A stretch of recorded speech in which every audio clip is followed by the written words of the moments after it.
And we are coming back from our lunch break.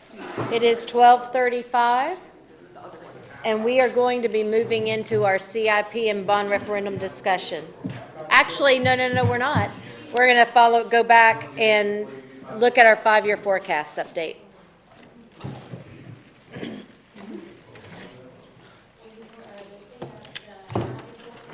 Rob, that's what happens when I don't bring my readers.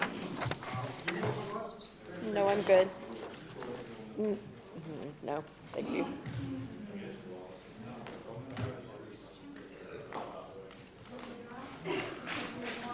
Yes, some of them are mine.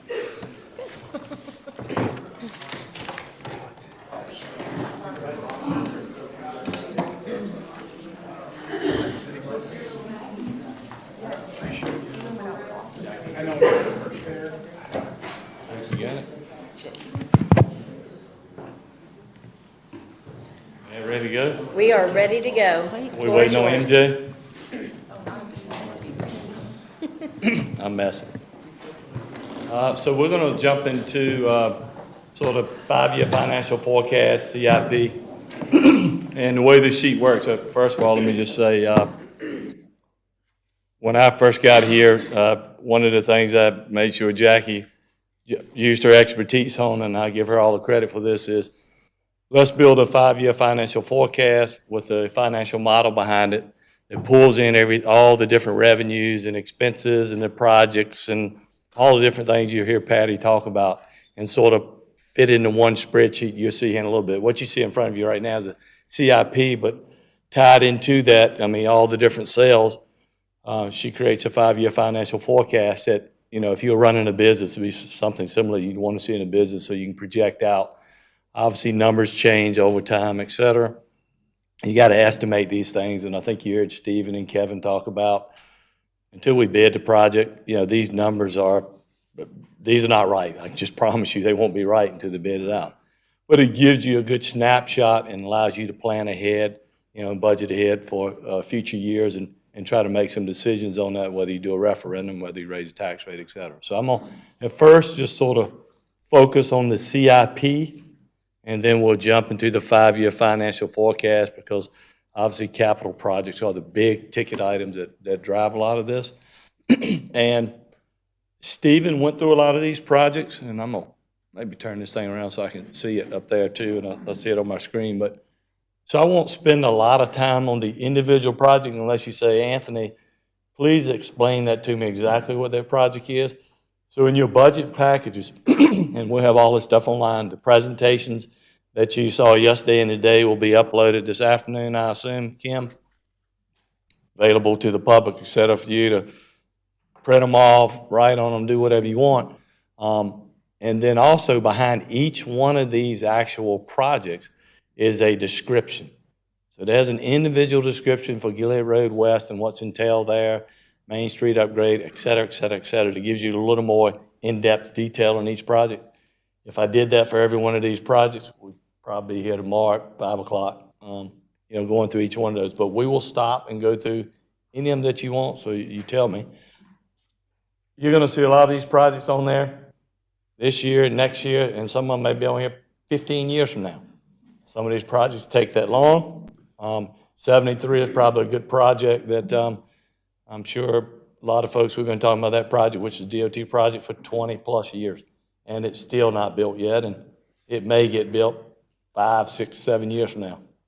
So you will see these over and over again. And what this sheet sort of means for, I know some of you have heard this before, but for maybe some of the newer folks, you'll see the project title, and then prior years means what did we have budgeted to spend on that project? Is it the actual amount of money spent, or is the amount of budget that's allocated? Prior year allocation, right? So it's funding source for prior years. We may not have spent that yet, but it's funding that's allocated for their project. And then you'll see a lot of these projects that we talked about spanned out for many years. Main Street project, you know, is a good example of when you'll see different dollars in different categories. That may be due to design, it may be due to engineering, it may be due to construction. Those are typically your phases. right-of-ways involved in there, et cetera. So I won't spend a lot of time on Gilead Road West and Main Street. Those projects are projects that's been in the pipeline even way before my time, that we've been working on. And they are in the Main Streets in the works, and I thought I heard Kevin say a year from now, hope to be done. And the estimated cost on that right now is, I'm gonna just round up to $24 million, just for Main Street alone. There are all sorts of funds tied into that, and you'll see on some of these sheets later, won't get too far in the weeds, that there are all sorts of funding sources for those projects. It may be federal funds, it may be state funds, it may be some CRTPO dollars, et cetera. We won't get that far in the minutia, but we have that background, and we can always get further in details if you want to get that level.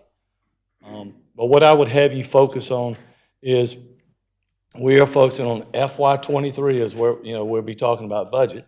And we may talk a little bit about 24. I really don't get too far in 25, 26, 27. I may not be here. You may not be here. All sorts of things could happen. And I promise you, I bet my house and car, the numbers won't be right. There's just no way possible until it's bid. So I try not to spend too much time on that, but we can get down and talk about those if you need to. But what you'll see in 23 is kind of what we're either already funding or proposing to fund in FY23. And the different color codes mean different things. It may mean we need to look at a referendum, whether it's a street referendum. I'm just being we'll get into details on how do you word those referendums, whether it's a street referendum for so many dollars, whether it's a Parks and Rec referendum for so many dollars, et cetera. And I know Jackie's going to jump into that in a little bit when we get into financial forecast. But just going down this list, and like I say, we're going to hit these many times. Lower McDowell Creek Greenway was a project that was a partnership project. You heard MJ talk about that it's a partnership project with the County Park and Rec to expand that greenway. And we pretty much put down the design money, which was $1.8 million, which was approved in FY22. The Siegel McCoy to Highway 70th Street, I think you heard Stephen talk about that a little bit earlier. That's the actual, that deals with our portion of the dollars, and there's still work to do on that. That's the portion that goes up through Huntersville Hardwoods, right? So that's our portion. Remember we talked about the roundabout? That actually goes up through Huntersville Hardwood and ties into Parr Street. That's that project. So that project is probably, like I say, we're guessing right here, it's a $4 or $5 million project.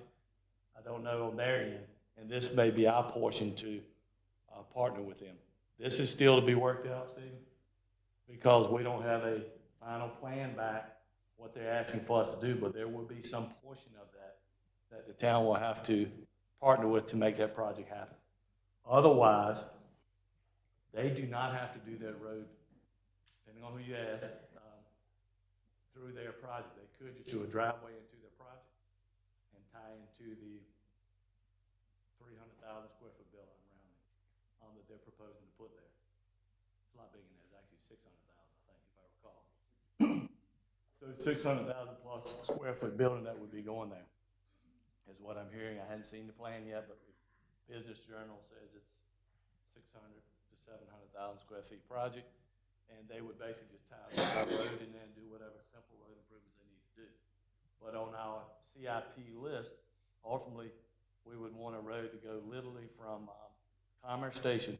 I mean, the ultimate goal is to go from Brighton, parallel path, not exactly straight line, from alongside 115, and you'll see multiple segments that goes all the way up to 73. I know it's hard to envision right here just looking at that, but that's ultimately the goal, is to go from Brighton all the way up to 73 on some type of parallel path that may bob and weave a little bit to give you another north-south connection. And this is a portion of that. More work to do on that Huntington Green sidewalk. You've probably seen that project on the list for many years. That basically ties in by Huntington Green and makes a connection from, oh gosh, it goes from, on on this project will tie into the elementary school and basically come around all the way up to, tie into the sidewalk that comes up near Huntington Green by the business park. And basically, you would ultimately have a connection from the elementary school all the way up to Gilead Road, minus the bridge there. I think you got to get back on the road there, the bridge. MJ talked a little bit about the greenway that would come under the bridge to the business park. So one of the things that needs to be looked at with that project is, with that greenway, is also widening that bridge to try to get a sidewalk across it. And then McCord to 73, Stephen talked about that one. That's the CRPPO project that he talked about earlier. That's the timing we think right now on that project, when those funds will be released, et cetera, and our portion, how we use that. Maybe more information on that. That may slide or shift some, but right now that's the best estimate we have right now, Steve. That's the town's portion. It'll be spread out over. You can see here the future on that project. The Patterson Road Extension is a project we've been talking about. That connects the backside of the business park, Huntersville Business Park, back out to Hambright. So there's a stub there, and Patterson Road, where Kerrs is on the backside, goes to the southern portion, and it connects basically the dead end of Patterson over to, give me the name of the back street? Van Stork. Vance Road is a project we're already working on now. Town Hall is in red because we don't quite know what to do with that one yet. That's why it's probably highlighted in red. So right now, if you recall, the previous board had $1 million in that project set aside for doing some of the preliminary design. We did a contract, I think it was $960,000 roughly. Obviously, we spent some of that money to get it to the stage where we're at. What you'll probably see is, if the land that the board directed me to go after, if that closes within the next 60 days, roughly. I gotta remember when we signed the contract, a few days ago, so I'm gonna just say 60 as well. So I don't know exact date when that 60 day will run off the top of my head, Emily probably does. But what we will likely come back and do is do a budget amendment, take the remaining portion of that $1 million, we probably need $30,000, $40,000 to go with it to be able to close on that. That's probably what you'll see, assuming we can close on that land. We will do a budget amendment and get that locked down, and then seek, like we'll come back, June was sort of time frame. I think the board told me, hey, Anthony, come back and we'll probably have some more discussions and see where that goes. We will likely, just because of timing, this stuff will push out, and then get direction from the board. What do we do? Do we do anything? Hold on to the land? So we'll seek direction on that. But these items here will likely push on out until we get some clear direction from the board. Just raise your hand, yell at me if it. If you were a little closer to a line, I feel like that place would have been. Thank Stay in you. the box. All right, sorry. I'm already breaking the rules. Beatty's Ford Gilead Road, already working on that project. We'll have some dollars left in previous years working on that project. Ranson Road, working on that project now. I know Stephen gave a lot of update on that, so I was going to not spend too much time on those. But some of these projects continue to carry over. I'm going to jump on down. You heard MJ talk about the HAP lights. Those are projects that are already going on. Siegel Street, 4th Street, we're working on that project now. That's making the connection over to Rama Church, and that's a very tight corridor. So that's a tough project to fit in the right of way that's there. Fire Station 5, you hear Chief talk about, we need to be looking at land. We are looking at land. He's kind of honed in on some pieces, but we don't need to build that station now based on the call volume that they have right now. But we need to continue to look and try to nail down a piece, because it's going to continue to grow out there. So that's why you see that sort of out here. But if it lands in our lap, the right piece, it may be we come back to you and say, hey, board, we found the right piece, the right location. From as a truck travels, it's in the right spot to be able to sort of catch that perimeter. We don't want to be in the same position where we were on the fire station that we have, basically that can only go one way. So Fire Station 3 is probably not the ideal location, as you heard him say. We want to be in a better position. Anthony, before we leave that station, can I comment? Station 4, we've invested over $4 million in. We're not going to be able to find a fire station on sale for 3.1. Because this would serve a fair portion of the ETJ, it is our intent that the county would help us fund that with some ETJ dollars. So don't think that we're going to get one appreciably cheaper than we got one several years ago. It's not going to happen. And I'll reiterate, these numbers will change on all these projects. Unless it's bid, they will change. Stumptown Road Extension, you heard Stephen talking a little bit probably on that one. Or we talked about that one in previous years. This is a project that will take some time because you're dealing with the railroad. That's extending Stumptown Road across 115 and tying into the existing subdivision, or the existing Stumptown Road, Stumptown to Stumptown. That will take some time, and I would about bet my house and car it won't stay on that time frame, and those are estimates. The project's nowhere near being bid yet, so we'll continue to work on that, but we're continuing to move down that path. You know, when designing, a lot of these project design could be engineering, et cetera. Beatty's Ford Road, Hambright, same thing. We'll continue to work towards that project, but these are coming up a little quicker. Commerce Center Drive is by the post office.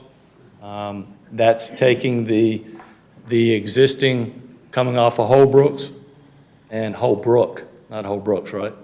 Holbrook, and taking it and tying it into the street there at the post office. It goes by the post office. You'll see a little stub off of Holbrook that stubs, and that street will,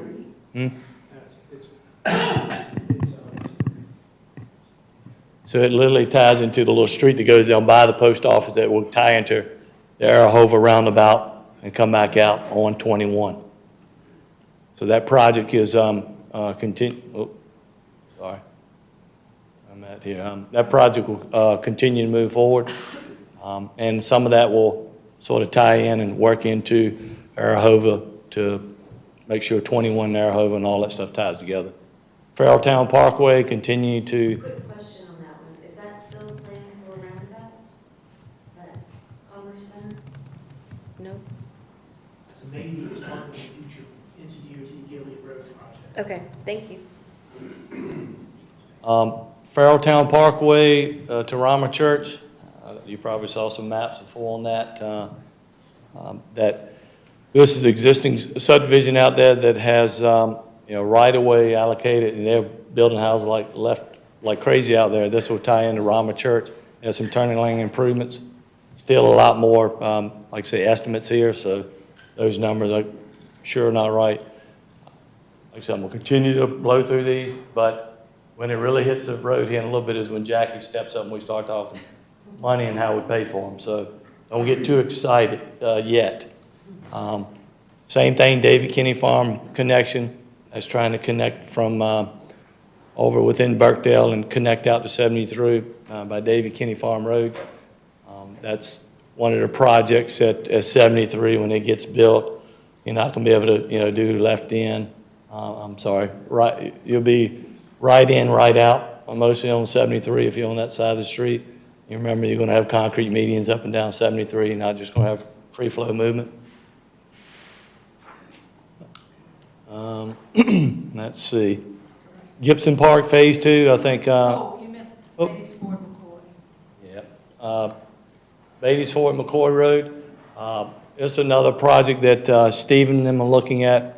Two projects that they were looking at on, hold on, make sure I got this one right. Beatty's Ford McCoy. Help me out here, Stephen, on this one. 5 points? 5 points, yes. Over by the school and that area you've got, if you remember seeing this map, there's like it's an intertwined of streets that go all sorts of directions. So one of the things we're looking here is a roundabout. Is roundabout or signal there? Signal at that one? No, the signal then at that one. Church Street, Holbrook Road to Delwood. That's a project Stephen talked about that basically is coming up Church Street by the cemetery and trying to tie. It's another one of those segments that basically go from Brighton all the way to 73. You're going to see multiple segments in here that we're working on, trying to get those off the ground. We're starting design on those on projects. Gibson Park Drive Phase 2, Lance mentioned earlier about a Phase 3.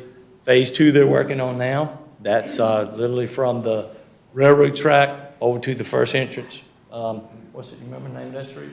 Steven, looking it up? But they're working on that project now. We did Phase 1 as part of Main Street. You saw the sidewalk improvements, curb and gutter. And Phase 2, which we're working on, ties into the first entrance of the subdivision of Vermillion on that backside. And then Phase 3, if that's added, would take it from that First Street back into the existing curb and gutter within Vermillion. Berry Park restrooms, you heard Michael talk about that. And I think we heard from the board that we like the top part out near Beatty's Ford, and we would love for someone else to pay for it. North Meck Park Greenway, MJ talked about that. That's, you remember they did a lot of creek improvements out there, and that's set up nicely to possibly look at a part of grant for that project too and continue to move that along and tie into those various neighborhoods over there. South Prong Clark Creek Greenway is a greenway project. It's similar to the one that, and MJ talked about this earlier too. This is another partnership with the county to advance our greenways. This goes through Vermillion, and we started the design on this project. This goes from Vermillion, basically Huntersville Concord, all the way out to Asbury Chapel Road. This is another partnership project that, if you recall, the previous board said, hey, this is a great investment to try to move these greenways along. And we entered into an agreement, and this would be a project that we would put $1.5 million towards that project. HAP infield turf fields, MJ talked about that before, replacing two of the existing, and then also two that are dirt, actually putting turf down. So all four of the fields at HAP would have infield turf. Outfield would be grass. There's some partnerships on that. Some of that partnership is with Lake Norman Charter, and then the other would be increased fees. I think MJ had talked about the increased fees would help pay for that. The Church Street realignment to Walters is a project that that we will look to. Stephen, I think, showed this, the map on this earlier. This is a project that we will look to get feedback from the board to whether we start. Yes, sir. I should have asked it before when it was presented, but I was looking at that land that we would be going through. A certain developer owns the majority of that land. Have we? Is he aware that we're looking at doing that? Yes. Yes. Thank you. Fire Station 2 replacement. We are working on that piece of land now. I think Emily had given a little bit of update that it's in a I want to say trust, but an estate. We're working through that. They seem to be willing to sell. As you can imagine, first trying to find out who actually had ownership and all that. We seem to have that squared away. Maybe Emily can give us a quick update on that. The estate was actually supposed to close this month, and for whatever reason, their attorney has informed me that the closing did not take place this month. Obviously, we're now in March, so I'm talking about February.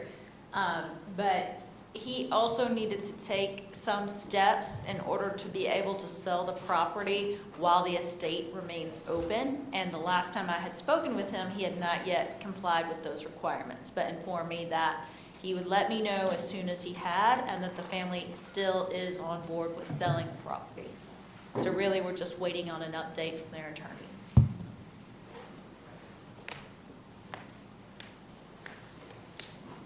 So Arrow Hover is, we talked about a little earlier on, Arrow Hover is over behind the post office. We'll sort of tie in 21, come back around over by, oh gosh.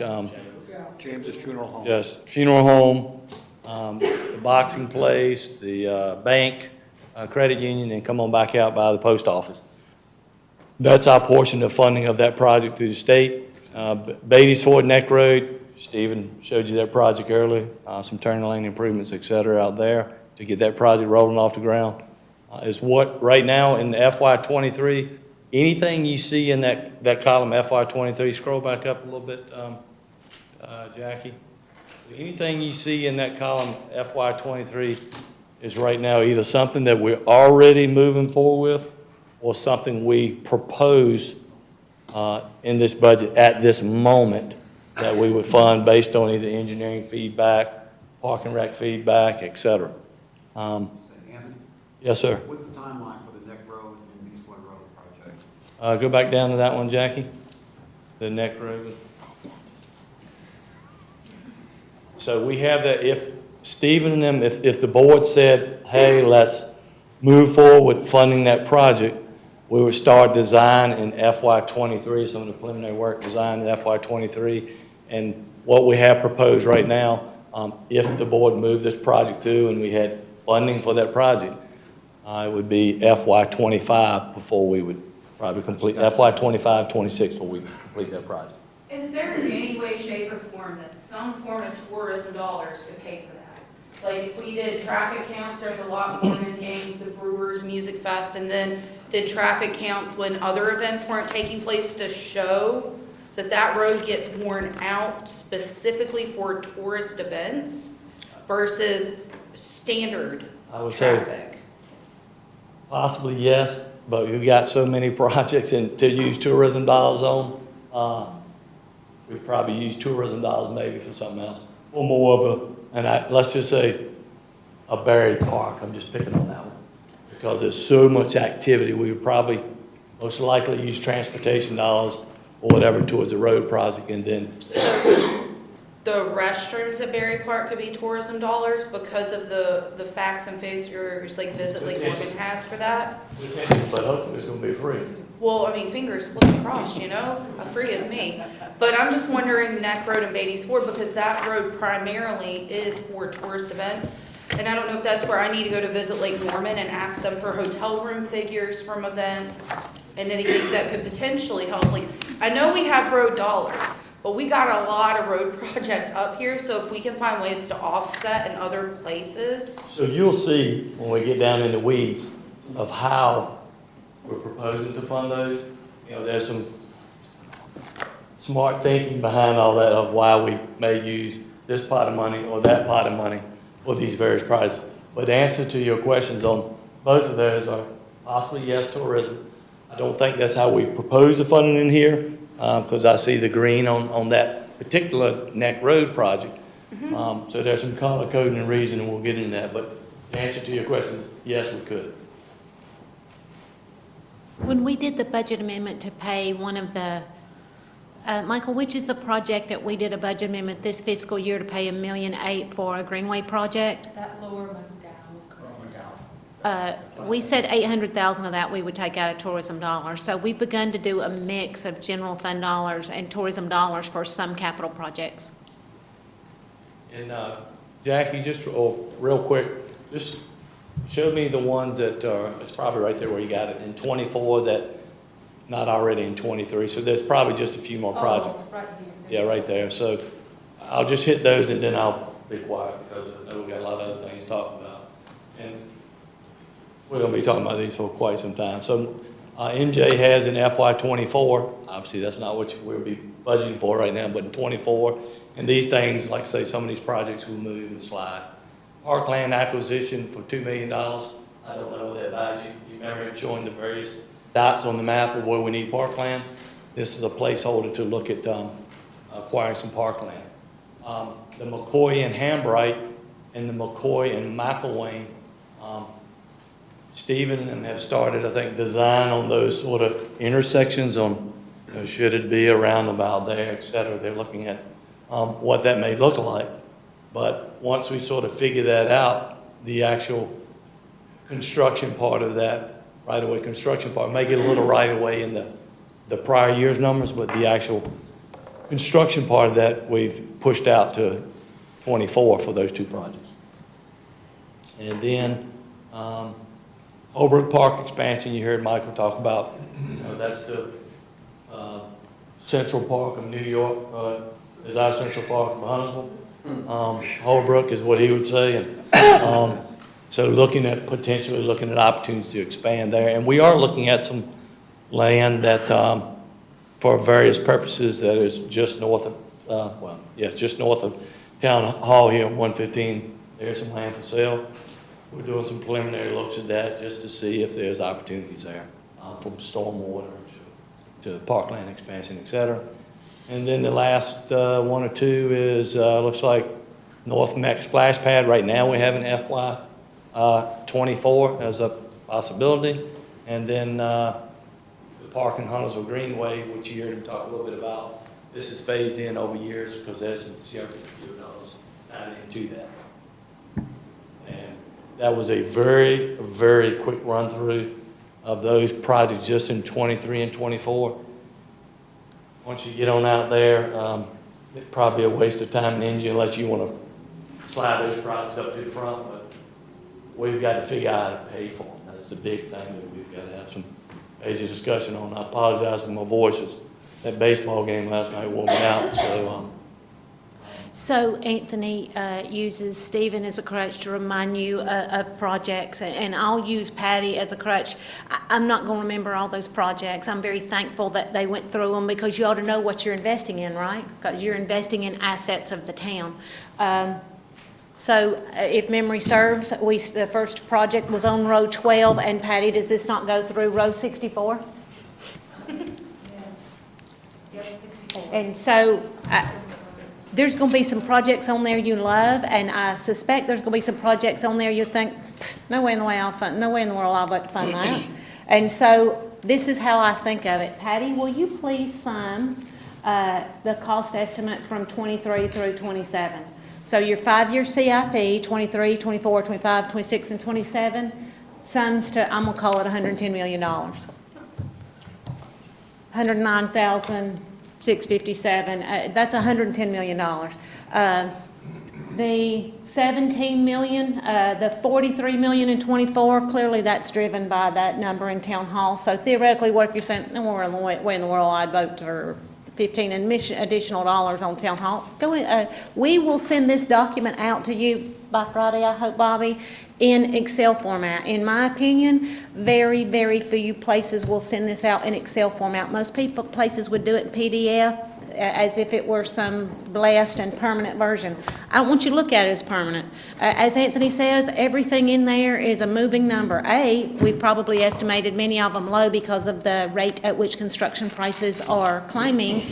And you might not choose to fund them. And 43 million funded in 1 year, there's never been a year when we funded that much. I would encourage you to think about spreading that over some length of time. This is what I'd say too. Every single year during this process, I refer to this as a buffet. Pick some items off the buffet. You probably can't do all this at one time. I doubt you have enough staff to manage this number of projects. But if you're passionate about every single one of those, and adding two. So there is a different slide, Patty. Pull up the tab that is the 5-year financial forecast. You'll get this in Excel format. The top of the spreadsheet talks about what our revenues have been for the last 2-3 years and what we assume that they will be for 5 years going forward, because this is a 5-year forecast, right? Then it will make some assumptions about what our personnel operating and what I'm going to refer to as recurring capital, those repaving streets, that's a PAL bill type capital. What our recurring type capital will be, and there's 2 rows for debt service. One of them is if you're going to do absolutely nothing more than make the debt service payments on your existing debt, we've programmed that in. And then we've assumed, okay, got to have some funding sources for this $110 million over the next 5 years. And so we've assumed that you'll issue some debt. I should point out a couple of things. One of them is that the county tells us there'll be a reval in FY24. We look at property taxes with some particular attention, right? Because that's what we're charging taxpayers, citizens for each year. And so there's an opportunity, Patty, where's the row where we say, plug in here, you know what? I want this 24-cent tax rate anymore. I want 30 cents. I want 14 cents. Go in and plug whatever tax rate you think you want to adopt for that year. There is an assumption on what the reval might be. I have no insider information. I've guessed 12%, could be 15, could be 35, could be 2. Nobody believes it's 2. Go in and make your own assumption. Don't assume I'm right. I don't have any insider information. Row 47 is in FY '24 what we think the reval will be. Patty, okay, before we get off this, row 49 is just a wild guess at the tax rate. If the reval goes up 12% and you adopt the same tax rate at 24 cents, that means everybody in 1 year got a 12% increase. Or they at least got on average a 12% increase. That's kind of unusual. Most places don't do that. So that's assuming that you're going to collect a fair amount more in taxes. And then, based on the rate at which we need to make debt service payments on $110 million worth of capital, then it would go up to 26 cents in 25 and continue at that rate through FY '27. Now, we just now, surely we can all agree that's probably unlikely to happen. Patty, will you go up and show the fund balance row? All right, so row 33, remember Patty's presentation this morning? We were at 56 fund balance at the end of FY '19, and then it went to 60, and now we're at 58 million in fund balance. Funding $110 million worth of capital projects over the next 5 years, either through the tax rate or issuing debt for them, that would still take our fund balance down to $12 million. And that's not gonna happen. Warren, the board's not gonna let that happen. We wouldn't let that happen. So what we'll start to do is, we'll look at, obviously, we gotta spread out the CIP. There's no way we can do 43 million in 1 year, that we have in FY '24, I think it was. So we have to look at those projects, and, sort of like Stephen's 10 minutes a day, lasted longer. These projects last long. I'm kidding with him, messing with him. But the projects, just for various reasons, whether it's rail, whether it's this, that, and the other, if those projects get spread out. So we look at that and continue to fine tune that. But I think the message here is, obviously, we've got to look at spreading that out, and we've got to find a way to pay for it. And we're going to be jumping in the referendum, I'm sure here. Jackie's going to hop on that here soon, and get your feedback on the timing of that, because ARPA funds may be able to carry us 1 more year without either tax rate and or referendum, and probably all of the above. One more tab I want you to see before we hop into the PowerPoint, that's the referendum. And Patty, it's the one, I think we called it new debt. And so there are some projects that, a mantra I feel like we've had frequently at this 2-day retreat in the winter has been shovel ready, shovel ready, shovel ready, shovel ready. And so we've worked at that, and we've done some engineering, and we're getting projects shovel ready. My perception after shovel ready is you got to have right of way before you do these road projects, and then you start on construction. And so in my mind's eye, not completely accurate, but in my mind's eye, we've been using fund balance to get some projects shovel ready, and my assumption is that we'll use debt instruments to fund the land for those projects, and then to construct them on. You wouldn't purchase the land if you weren't intent on moving forward. We're getting the design, Jackie's saying yes, the design, we're using fund balance to get through the design, but when it's time to start purchasing land and the big dollars come out, then that's when we've got to find maybe another funding source besides just fund balance, because 58 goes away real quick to get to 110. Patty, will you remind me for rows 11 through 27, which I would refer to as transportation-related projects? Those are clearly street-related items. Column B is the total price. Column C is, we're assuming you wouldn't even finance for most of those projects, even the whole portion of it. You're not financing the whole thing because you're going to have already done some of that design pre-number. So there's at least, call it 29 million in road projects here. Do you remember if this funds the projects that we contemplate in 23 and 24, or does it fund them throughout? It funds all of the 5-year ones. So all of the projects through 23 through 27. Yes. So rows 11 through 27 are transportation related. 32 and a little farther down are the things that we contemplate that are Parks and Rec related. Parks and Rec and Greenway both. Excuse me.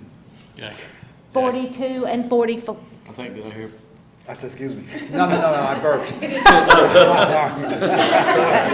That was me too. And so, Burn a hole in you. 44, 42, 43, 44, those are town hall and fire stations. And so, what's the right number to finance? I don't know, but we'll get into that. Yes, sir? So, and this might touch back on something that you're going to cover going forward, but at one point we said the most that we had ever at one point was 45 million. 45 million sticks out to me. I reserve the right to research that and change my mind, but it's ballpark 45 million. In terms of debt ratio, debt to our fund balance, is there a happy place for Jackie? I have not memorized, isn't the legal debt margin like 8%? We're at a fraction of a third or something, so we'll never, ever get close to that. A closer ratio we need to pay attention to is if our general fund is $10 million, because I don't like doing math in my head. The Local Government Commission doesn't want you to get more than 20 to 25% of your current operating budget in debt expenditure. So if our general fund is $10 million, which it's not, it's much higher, but once we get to 2 million, 2.5 million in debt service, then there's a little bit of an ick. And can you give me like an example? If we had 2 million per year in debt service, theoretically, what would that overall debt number be for that debt service to be? The Local Government Commission prefers that we issue debt in level principal rather than level payments, like you think of in your mortgage, and so it's harder to say. But I will calculate it for you if you want to. Let's go to the PowerPoint on bond referendum. So broadly, Larry, you can see if you can follow me. There you go, Jack. You let me know if people can't hear me. I don't want to stand over there. I feel like there's a sermon over there. Gotta get in the box. In the box. Here, walk around with that mic. Hey, I was told this morning that some of the private conversations were being picked up on the mic, so if that's happening, I feel good about you hearing me if I'm here. So you let me know if I get. Can we see your face on camera? Larry's gonna move the camera for what's our next slide? So there are some traditional ways to fund projects. One of them is the tax rate, bonds, fees, fund balance. Okay, so why am I asking you to consider thinking about a referendum? Well, if you're going to fund $110 million worth of projects over 5 years, and Patty's presentation this morning, we told you our total, if you were passionate, I'm gonna spend every single dollar I've got in my savings account, every single dollar. You can't do that, the LGC will shut you down. But if you're gonna spend every single dollar of it, that's 58 million, so you're gonna get about half of it. And if you remember from Patty's presentation, the portion of our fund balance that we've set aside for capital reason is just $11 million. So you got to find another funding source. A commonly used one in North Carolina is GO, so I will kill you with acronyms if you let me. A general obligation bond. A general obligation bond is a referendum where you ask the voters what would they be willing to incur whatever tax rate that is required to make debt service payments to repay bondholders. Let's move to the next slide. Requires a vote of the voters. In North Carolina, if the voters approved a bond referendum in November of 22, and I'm just saying if, we have the opportunity to issue that debt at absolutely any time from the date of the referendum for 7 years. So you don't have to issue it at all at one time, and I would recommend that you not, because you want to gradually get those debt service payments in over a period of time. You can ask the Local Government Commission, which is the division of the State Treasurer's Office, to give you permission to have an extension of 3 years for virtually any reason. I've never heard of that being turned down. So once you go to the voters, you have effectively 10 years over which you could issue that debt. Over the course of, not my employment here, but before in Huntersville, there was a referendum and voters approved some amount of debt that escapes me right this second. I think it was the 2003 referendum, but don't quote me on that. There was a referendum in, I think it was 2003, and some of that authority to issue those bonds expired without them being issued. So once the voters give you permission, there's no obligation that you're required to issue that debt. But if you don't issue it over those 10 years, your authority to issue that debt dissolves. And that's issued, not spent. Right. And you're saying that 2003, and then we had 2012. That's correct. Okay, you got 10 years to issue it. What's next? Okay. If you go to our website, huntersville.org, click on government, And from government, go to the finance department, you have about 4 options to get internal pages. One's something like accounting, one's something like budget. I don't remember what the other one is, but one of them is bond referendum. We had a 2012 bond referendum. There's some things I want you, 2012 bond referendum, there's some things I want you to remember about that.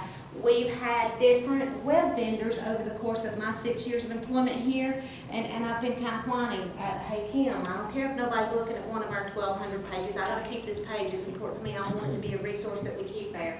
And so, some of those things on that site is exactly how did we word the bond questions in 2012, that's on our website. And the other thing that is there is our bond fact sheet. And it's exactly like this. I printed these off this morning. This is on our website today. Okay, so in 2012, on November 6, 2012, we asked voters for authority to issue 30 million in bonds, and it broke down in this way: 17.85 in transportation, street bonds, 7,150,000 in public improvement bonds, and 5 million in parks and recreation bonds.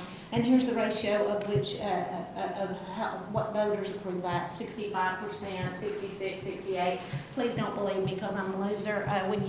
So Bobby will put on our website an exact version of these slides. You'll be able to click from this slide and go to the Board of Elections website and see that. You don't have to believe me, that's exactly right there.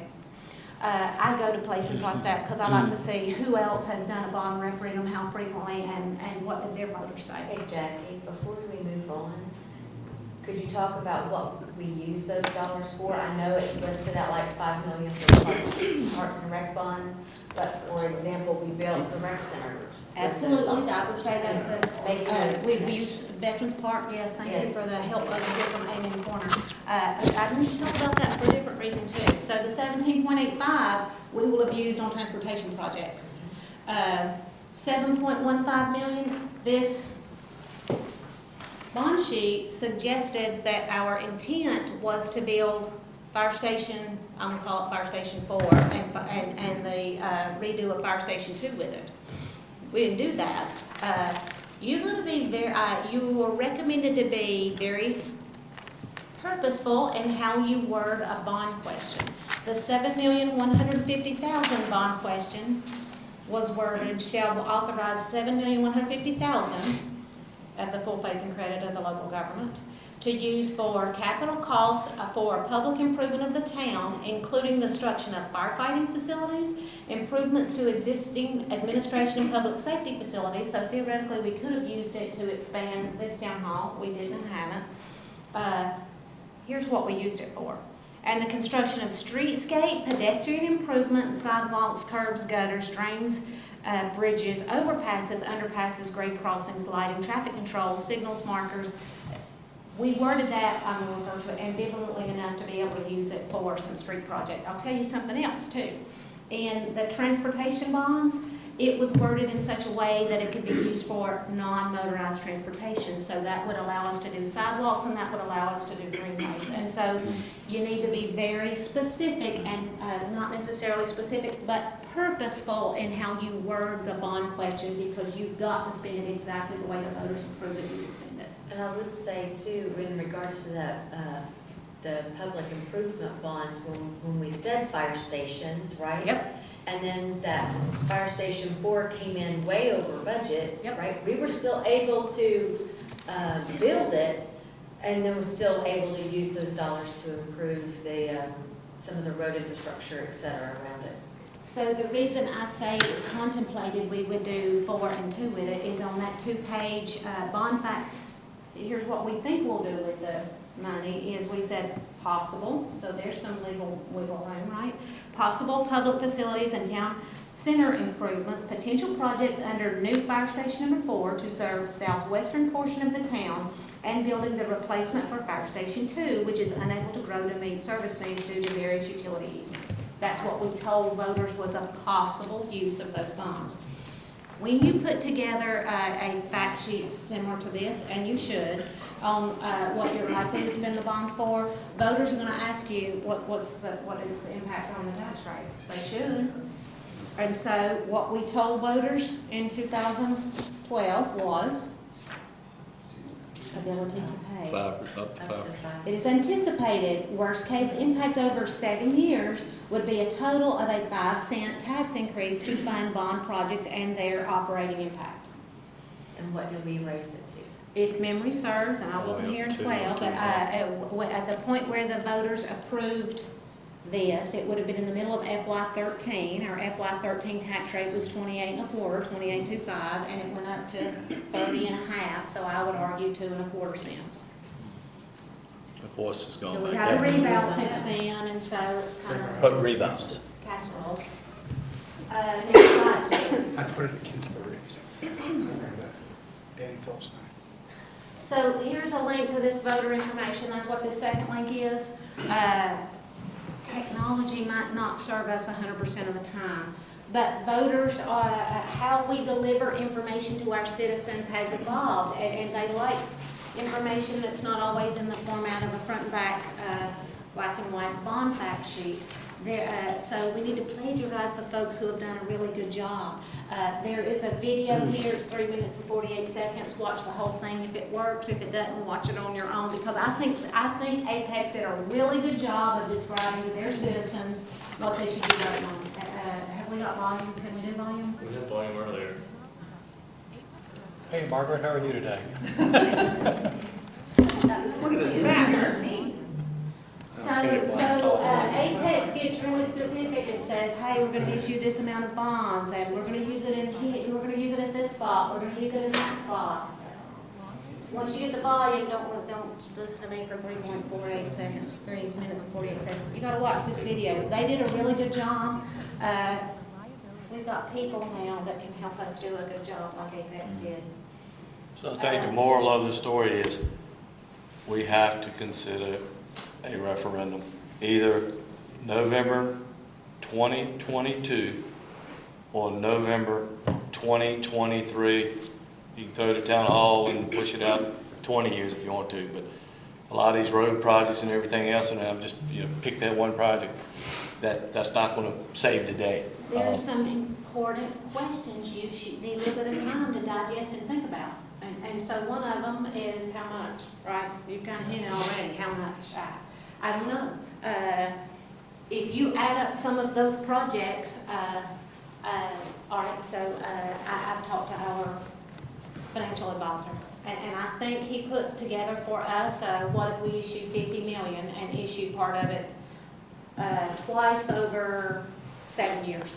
And I said, I think 50 million is going to get us enough of these projects. There is one piece of information that we have left out. When we displayed for you the 5-year CIP, so it showed 5 years, 23, 24, 25, 26, and 27, and then there's a column out there called future.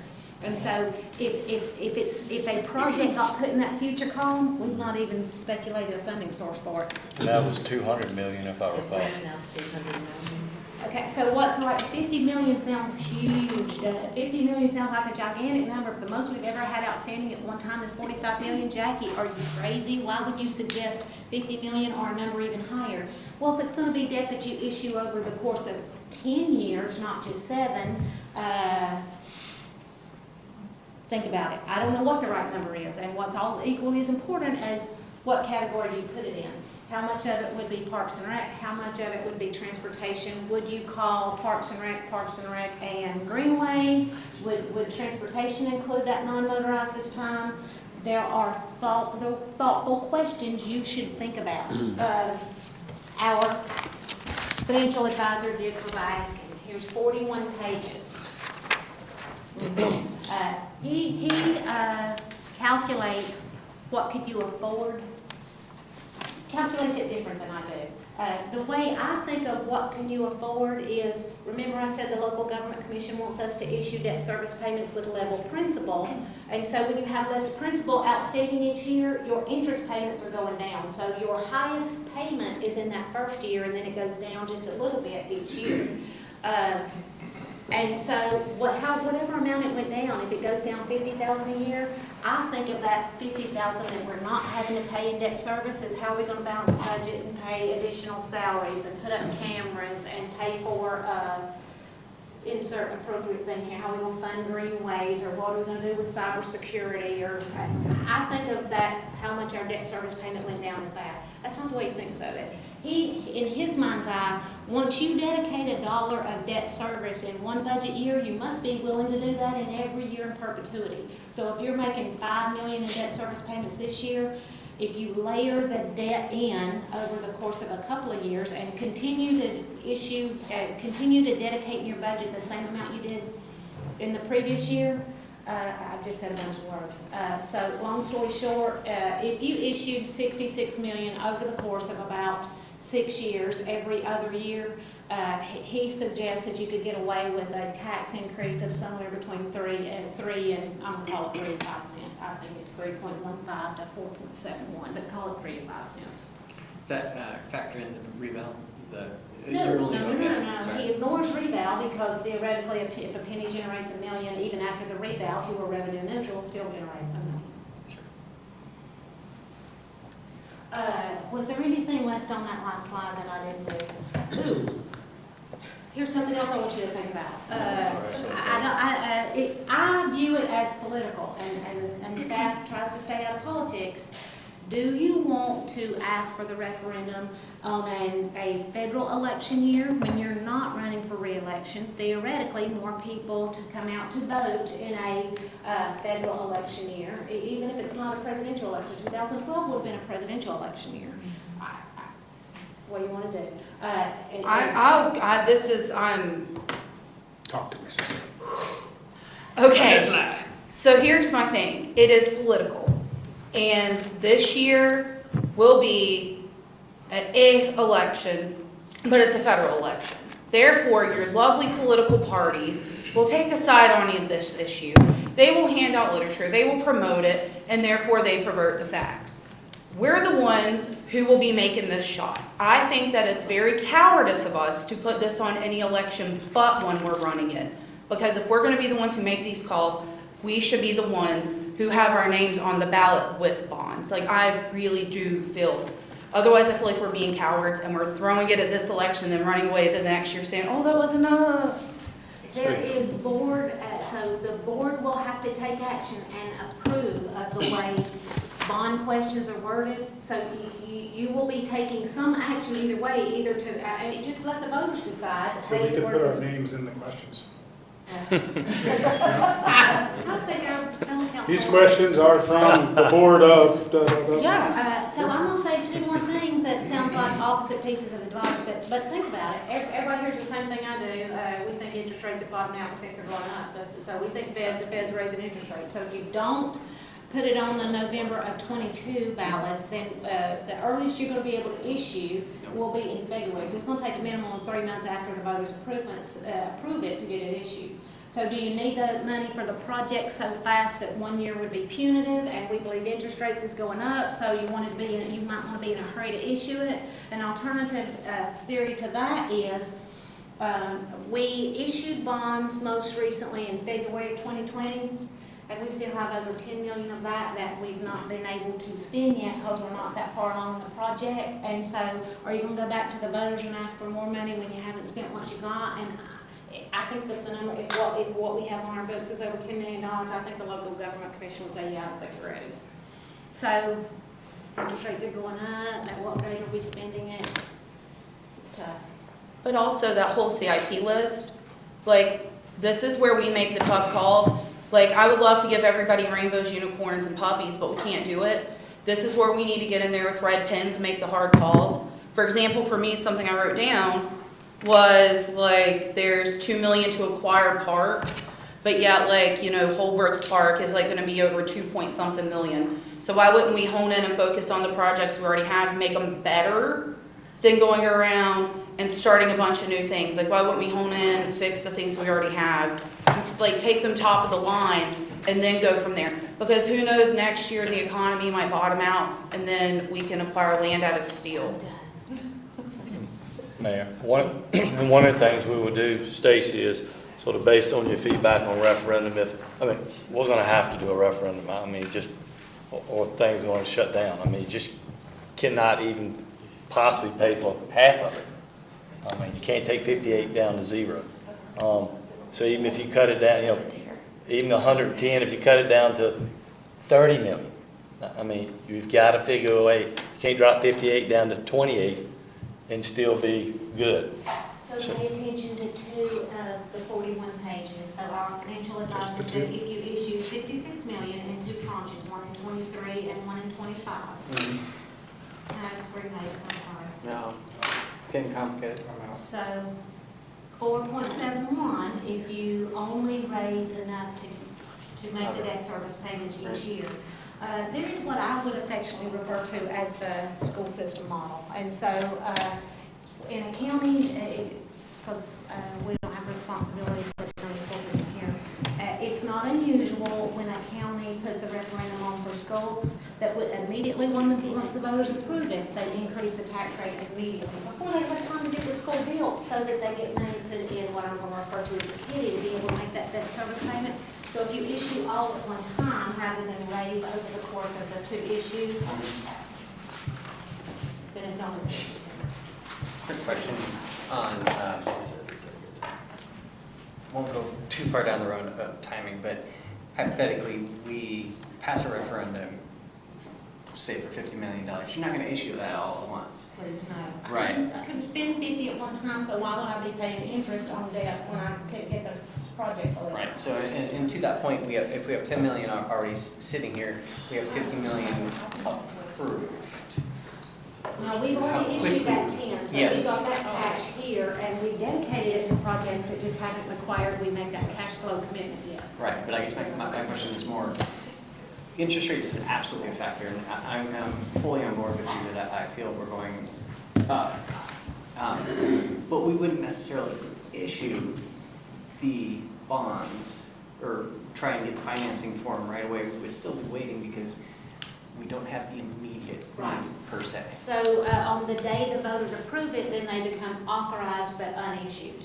And we can issue them, we can pull the trigger and issue them at any point over that 7 years we want to, and then we get LGC permission, even 3 years after that we want to. So they're available to be issued over the course of 10 years. But the interest rate is only locked once we issue them. That's correct. That's correct.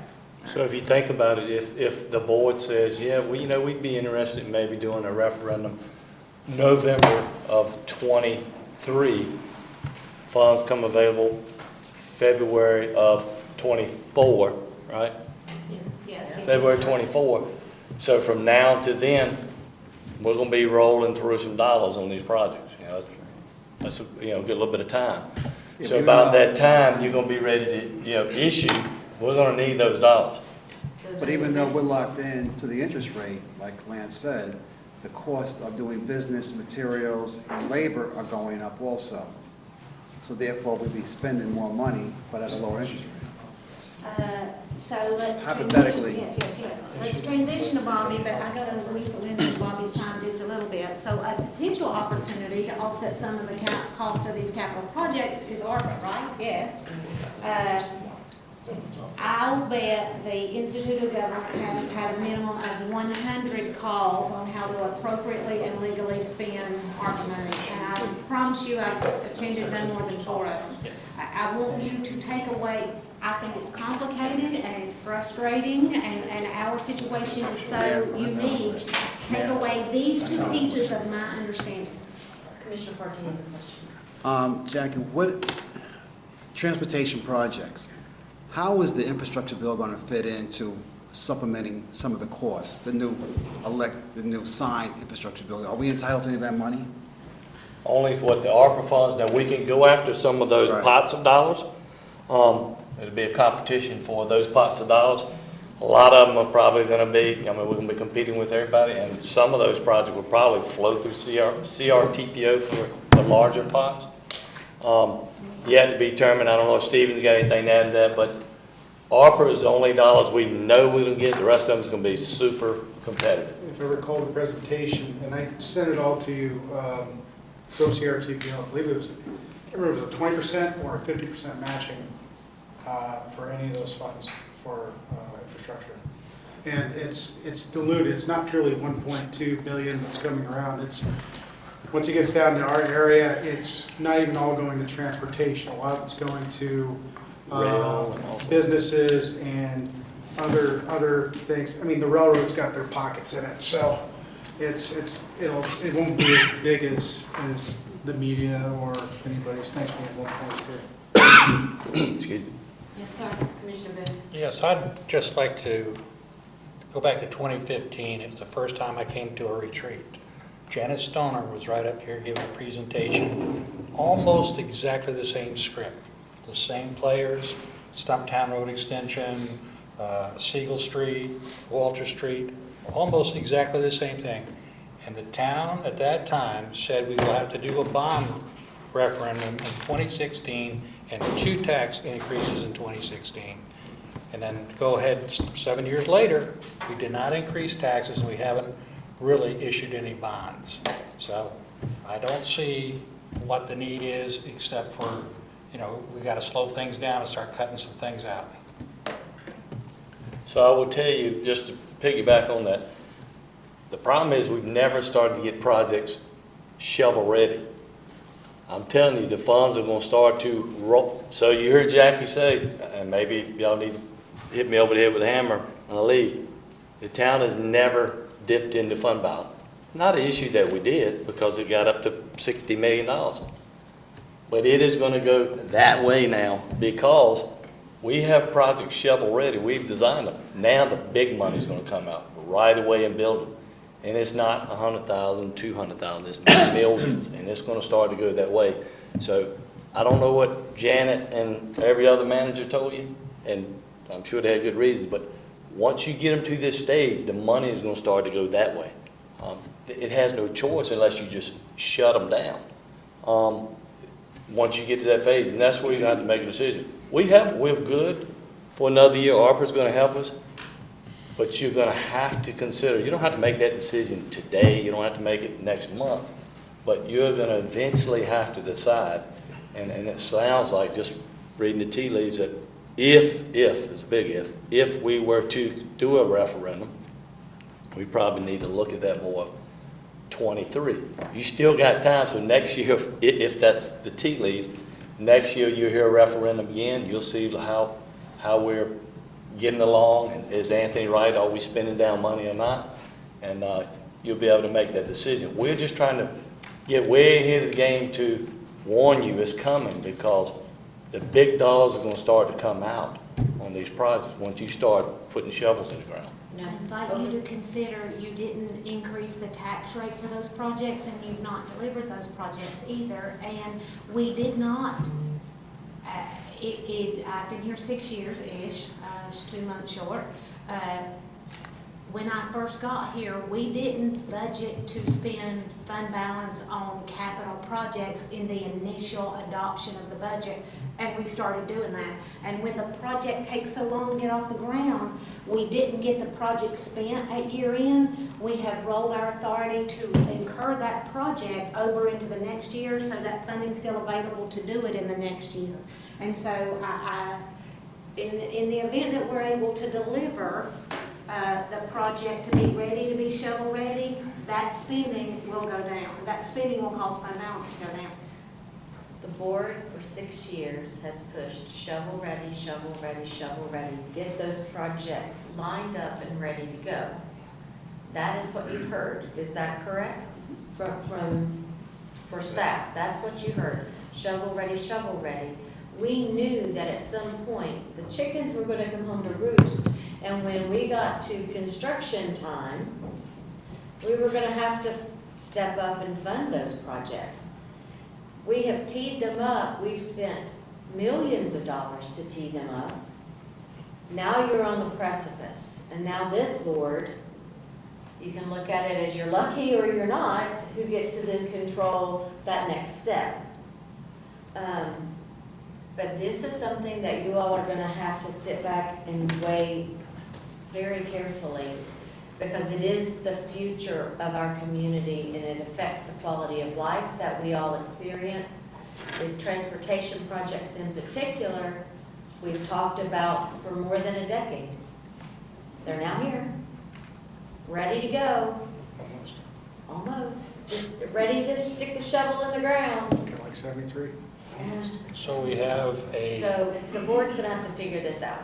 But that's where the red pens need to come out, because like the David Kinney Farm Road thing, those people do not want that. They don't want it. I mean, good grief, and here we are pushing like a $2.5 million project down the throats of people who don't want it.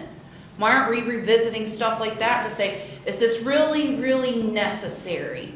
Because I mean, that's $2.5 million. That's a big chunk of change.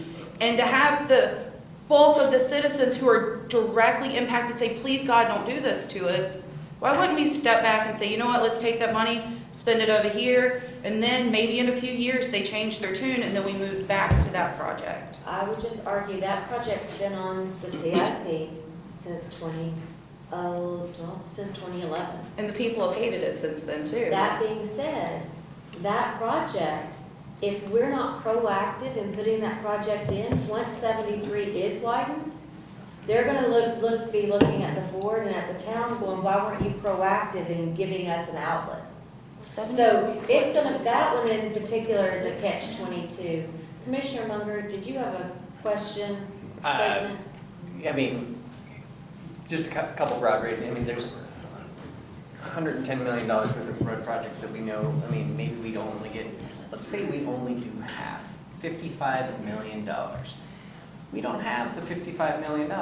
We absolutely must get this done. It's a simple fact that, I mean, I have people complaining to me all the time. It's impossible to get around some of our town streets. They're packed up. It's just, we have to do something. Be a realist and understand we are going to have to put forth money. It is going to be painful. There will be tax increases. There will be repercussions for it. I prefer to have it this year, but with that being said, based on some of the things you said about the school of government kind of saying maybe we shouldn't do it this year, some acknowledgement for the fact that some of the other people think it should be on next year, I could get behind that. I could fully support it being on that. With that being said, we have to acknowledge that we are trying to address an issue, and to run on that issue and say, I'm not going to support it because I'm not going to understand the needs of our town citizens and address traffic issues is reprehensible in my opinion. Commissioner Gabriel? I used a very big word and I'm proud of it. So I'm going to combine you two here real quick. I agree. Go to it with the red line, or red marker, red pen, whatever you want, and cut out the fat. Right? But at the same time, everybody that has ever ran for office since I've been in this town has said, infrastructure, infrastructure, infrastructure. And every person that has ever voted, I've heard infrastructure, infrastructure, parks and rec, greenways, infrastructure. And keep my tax rate low. Yes. All, and not in that order, just right there. That being said, I think it's a combination. Yes. Go to it with a marker. Yes, we need to deliver. And yes, allow the people, the citizens who put us in office, come and say, okay, yes, we are willing to spend this much money to get what we want.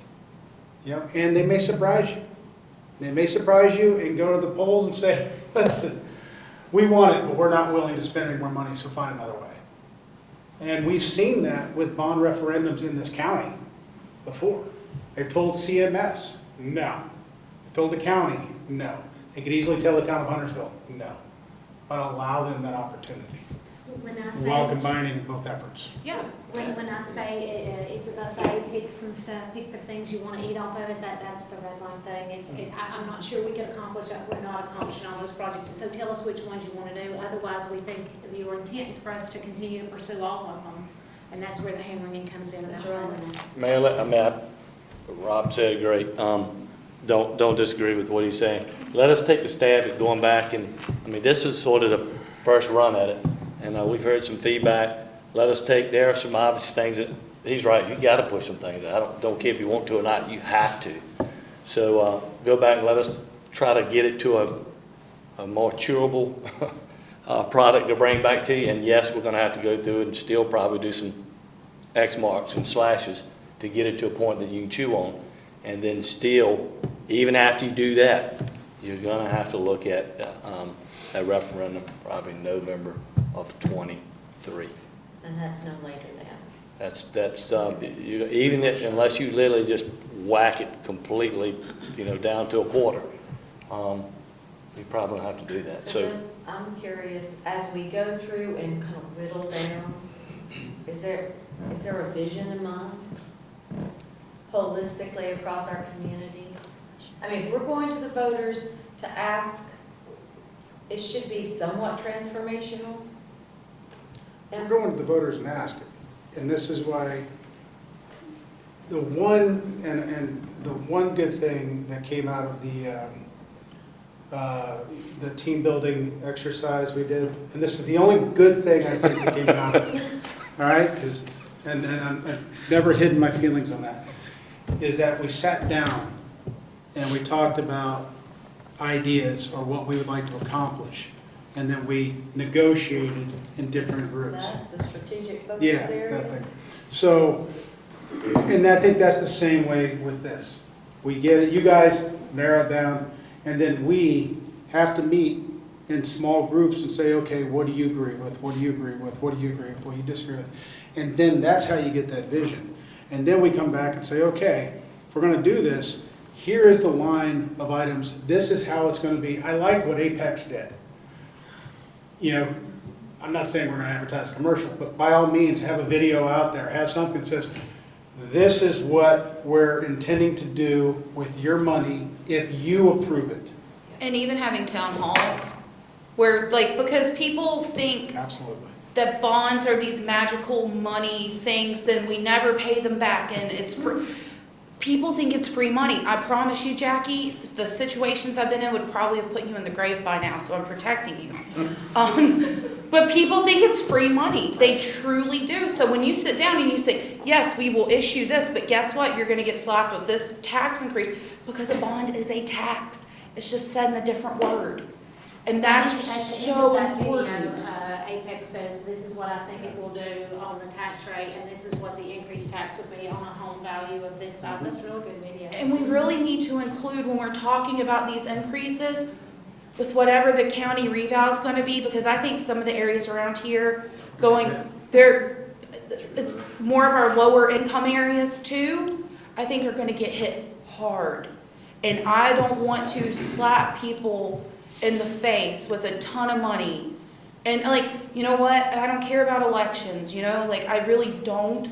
But I want to make sure when I leave here, I don't set a next board up or the next board up where a year they're going to end up having many increases in one go, because that can really make people's lives crumble.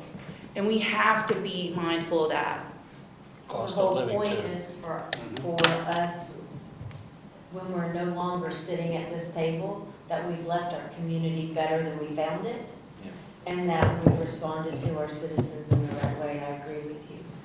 Yes, I think, Madam Mayor, what we can do then is we'll bring it back to the chewable format and something you can chew on and bite, and then maybe at a pre-meeting or either a special meeting or whatever, sooner rather than later, let you literally go down through, we can go through these projects. Some of them are Main Street, obviously, we're probably not going to stop that. So those are, ones that we'll keep going, but they're, just go down through the list and we can, after we get it down to a chewable piece of paper, and then decide what we want to do with those projects, and that will help us get there. But even baby sport, I know it sounds so trivial, but the monument at Neck Road and then the wallage at Stevens Road, that could be the difference in a project happening in 3 years or 10 years, depending on the historical factors. So that's even going through and redlining and getting answers like that. They give us a more realistic budget to forecast in the future. Well, some of those projects that may be out in 25 may slide to future year. They're not in the funding model. If they're that far out, we may slide them out anyway to give you a little more breathing room. They're just not going to be ready. So. All right, are we ready to move on to ARPA? Yes, can I take a real short, I will explain it, ARPA. No. April 18th, I've been on over 27 years, and there's no four-letter word that was more evil than supplant. It was just the mark of the beast, if you just don't do that. the way the ARPA funds have come out, this is what I would say.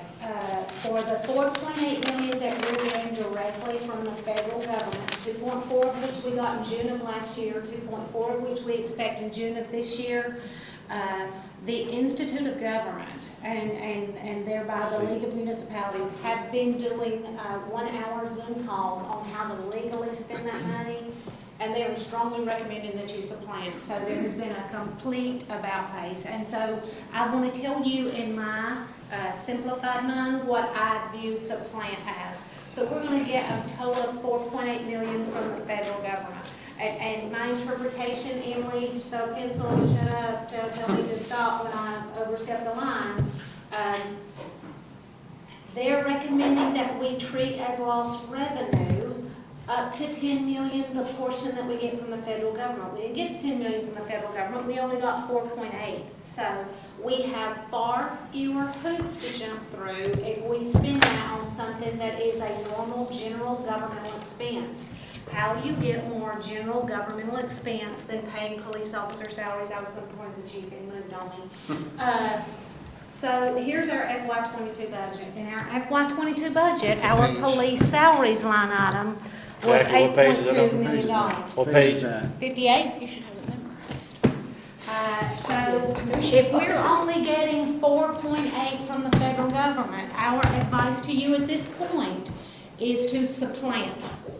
And pay 4.8, the first 4.8 million of police officer salaries out of ARPA money, and thereby reducing this police salaries expense by 4.8. And what you would have, so therefore you freed up 4.8 million in your general fund budget and spend that on something that you would have spent, that's allowed by the state, general government expense. So do a greenway with it, or do a road with it, or pay the increase in electricity costs at town hall, or pay streetlights with it.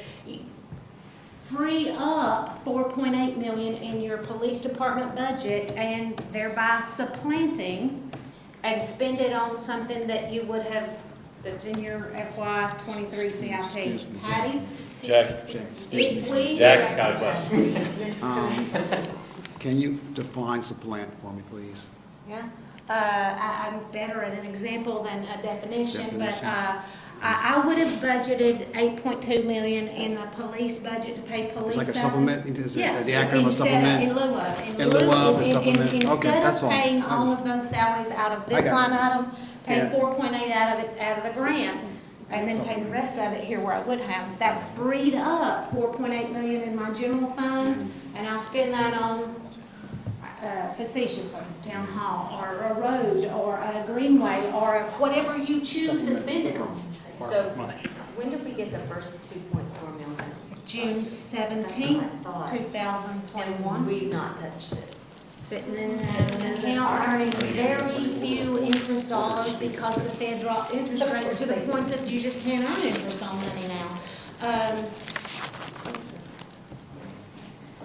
And, Yes, and the next batch will come in. we got total expected 355 days from the first batch. Okay. So June, we should be getting it Yes, again. yes, So then all of this then can go into fiscal year 23. yes. It's all yours, Bob. I think you got it, Jack. Jackie nailed it. I'm good. She was rolling there. You guys have seen this slide before. The big dates, the 2024, December 2024, all funds have to be obligated and then they have to be spent by December 31st, 2026. Mayor, you were asking about the two pots there. Our two tranches of just north of 4.8 million. We do expect to have the second tranche by the end of this fiscal year. And then the 12 million that we're getting through the state. And really don't have much of an update on the state funds. We've submitted the report that they asked us to submit. We've not heard anything back. We're still waiting to get guidance from them as far as an interlocal or whatever type of agreement we will have for the funding. But ultimately, still remains to be seen what that looks like. We've asked a number of other entities that are expecting to work with the state on their money as well. They've not received any guidance yet either. But the state's got over 500 cities and towns they're working with right now to administer funds. Reminder on the allowable expenditures. funding us the 12 million through their ARP funds? Yes, and it's being administered through the North Carolina Pandemic Recovery Office, NCPRO. Is one of the acronyms you'll hear us use, but it is the ARP funds that they got, Emily. So we will essentially be a sub-recipient of their funds. Gotcha. And so to that end, we talked a little bit at the last discussion on ARPA with the board about some of the strings and the other things that come with being a subrecipient. So that's part of that agreement we're still waiting on. They may lock us into what we submitted, even though we told them, hey, we expect to make changes. We don't know what that's going to look like. And if they do try to lock us in one way or the other, we're still going to fight and protest that to the extent we can. Allowable expenditures address COVID-19 public health and negative economic impacts, replace lost revenue, which is what Jackie was talking about. And then the final rule allows you to take up to $10 million or however much money you got under $10 million in terms of a standard allowance. And that's certainly what we would recommend here. You can provide premium pay, and then you can do infrastructure investments, but that's only in water, sewer, which includes stormwater and broadband infrastructure. The 100% as revenue replacement, this is the language from Treasury. Jackie covered that one pretty well. We talked a little bit at the last ARPA update about the strings that come with the federal dollars. If we use it to purchase equipment, all these policies apply. If we use it to partner with a nonprofit, we're passing all of these requirements onto nonprofits.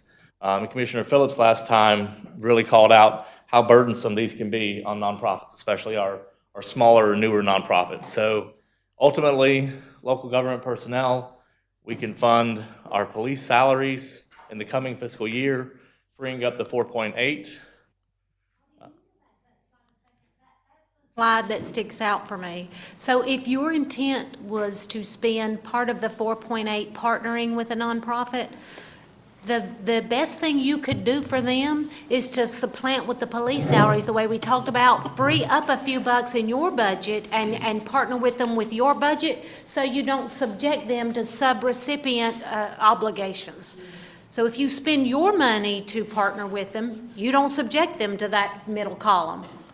But the way you do that is by paying for police officer salaries, freeing up your budget to partner with them with your dollars, not federal dollars. And we heard the board loud and clear in a January meeting we had on this that you absolutely want to take care of nonprofits, but you also absolutely don't want to saddle them with these burdens that are going to cost additional time, staff, and money, along with the risk of having to give the money back.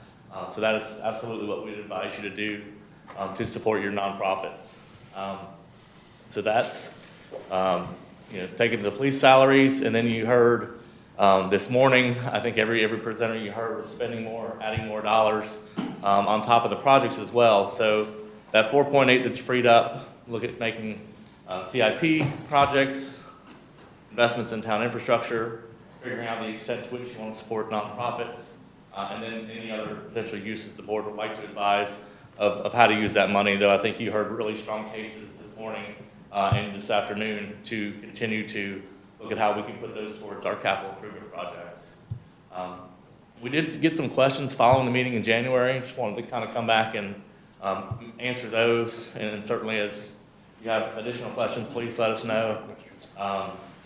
But there's some questions about HFFA and basically the Dectron.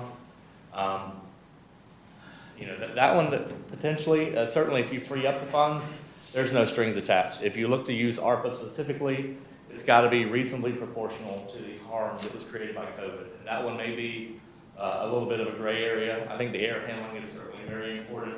But what is the extent of the harm that COVID caused on the facility and on those units, I think would be a challenge. Question about AC and heating units at Town Hall and other facilities. We've done a number of filter replacements throughout all of our facilities to help the quality of the air already. Additional money for employees. Unfortunately, there's a question related to calling that back. This money's already been paid, so we wouldn't be able to do that. Then ARPA language has some information in it with regard to funding specific levels and classes of employees. Funding part of the greenways, again, this is one where if you take that general allowance, you free up the 4.8, that money will be available. Mental health caseworkers or victim advocates. This one, again, if you're going to fund police salaries, this would pick up those as additional positions. And it's the easiest way to fund that. We don't have any qualified census tracts, which really takes away a lot of our ability to do some of the more, I guess, supportive services to the community through ARPA. And if we were, it adds an additional level of data that we really don't have at the moment to try to justify those expenses. Tourism hospitality reductions. This is one of the presumed economic impacts, but there are also a number of other buckets of funding to support tourism-based agencies that came out of the ARPA bill. And so I think, we've certainly pushed out information as we've had it visit Leghorn and to other partners. I want to encourage them to seek those outlets because it probably gives them a lot more money than we could. Money for protecting workers. We've done some upgrades and updates to facilities already. The CARES Act that was previously available with the Coronavirus Relief Fund allowed us to do that. This question about building or purchasing a park in Huntington Green. Again, if this was a QCT, I think we could do that all day long, but it's not. With the funds that were supplanted for general government services, we might be able to do that. There's a chance that specific types of programming could be supported or funded, but it wouldn't be purchasing a full-scale park. Other things that we've heard about, connecting the east sides with sidewalks and drainage improvements. We'll absolutely be looking at drainage improvements with the money from the state. One of the projects we submitted was a downtown stormwater plan. Really, we kind of see that stretching out through the whole east side. This is really where we have some of our oldest infrastructure, oldest ditch banks, and trying to identify improvements there. The challenge will be we've got to make sure we have the money spent by 2024, or spent by 2026 and obligated by 2024. But certainly, as has already been discussed, creates a lot of opportunities to work with residents to identify, who's willing to work with us on easements and access to construct sidewalks. Heard mention of interest in affordable housing.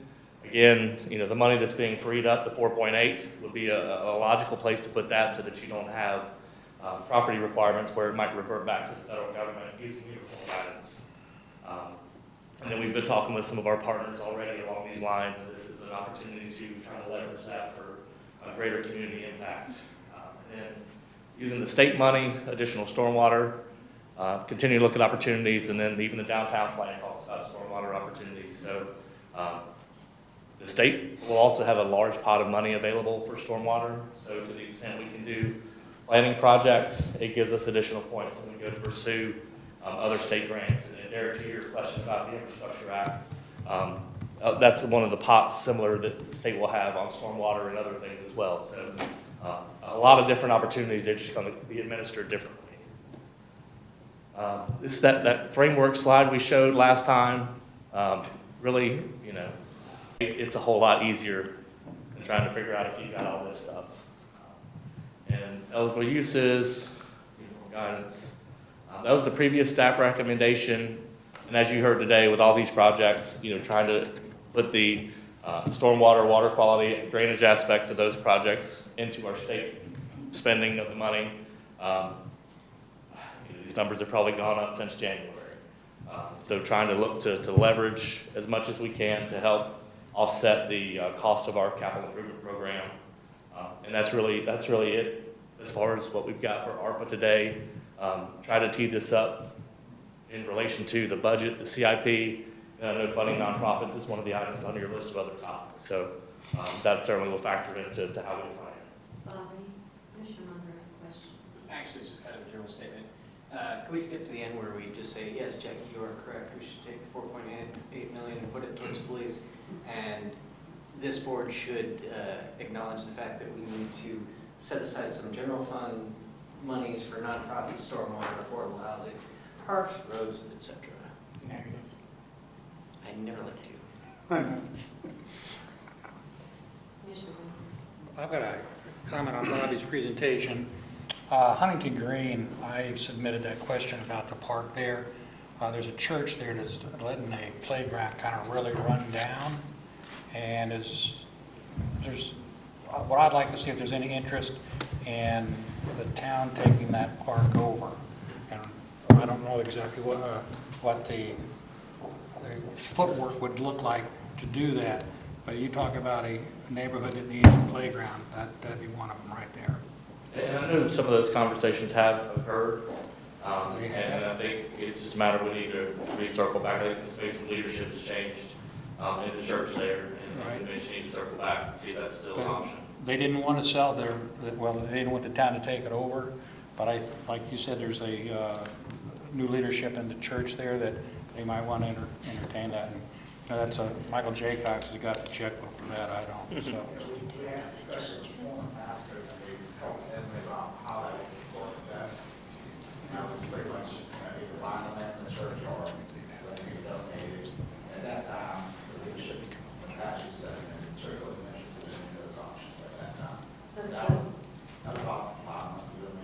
The playground is on church property? Yes. Yes.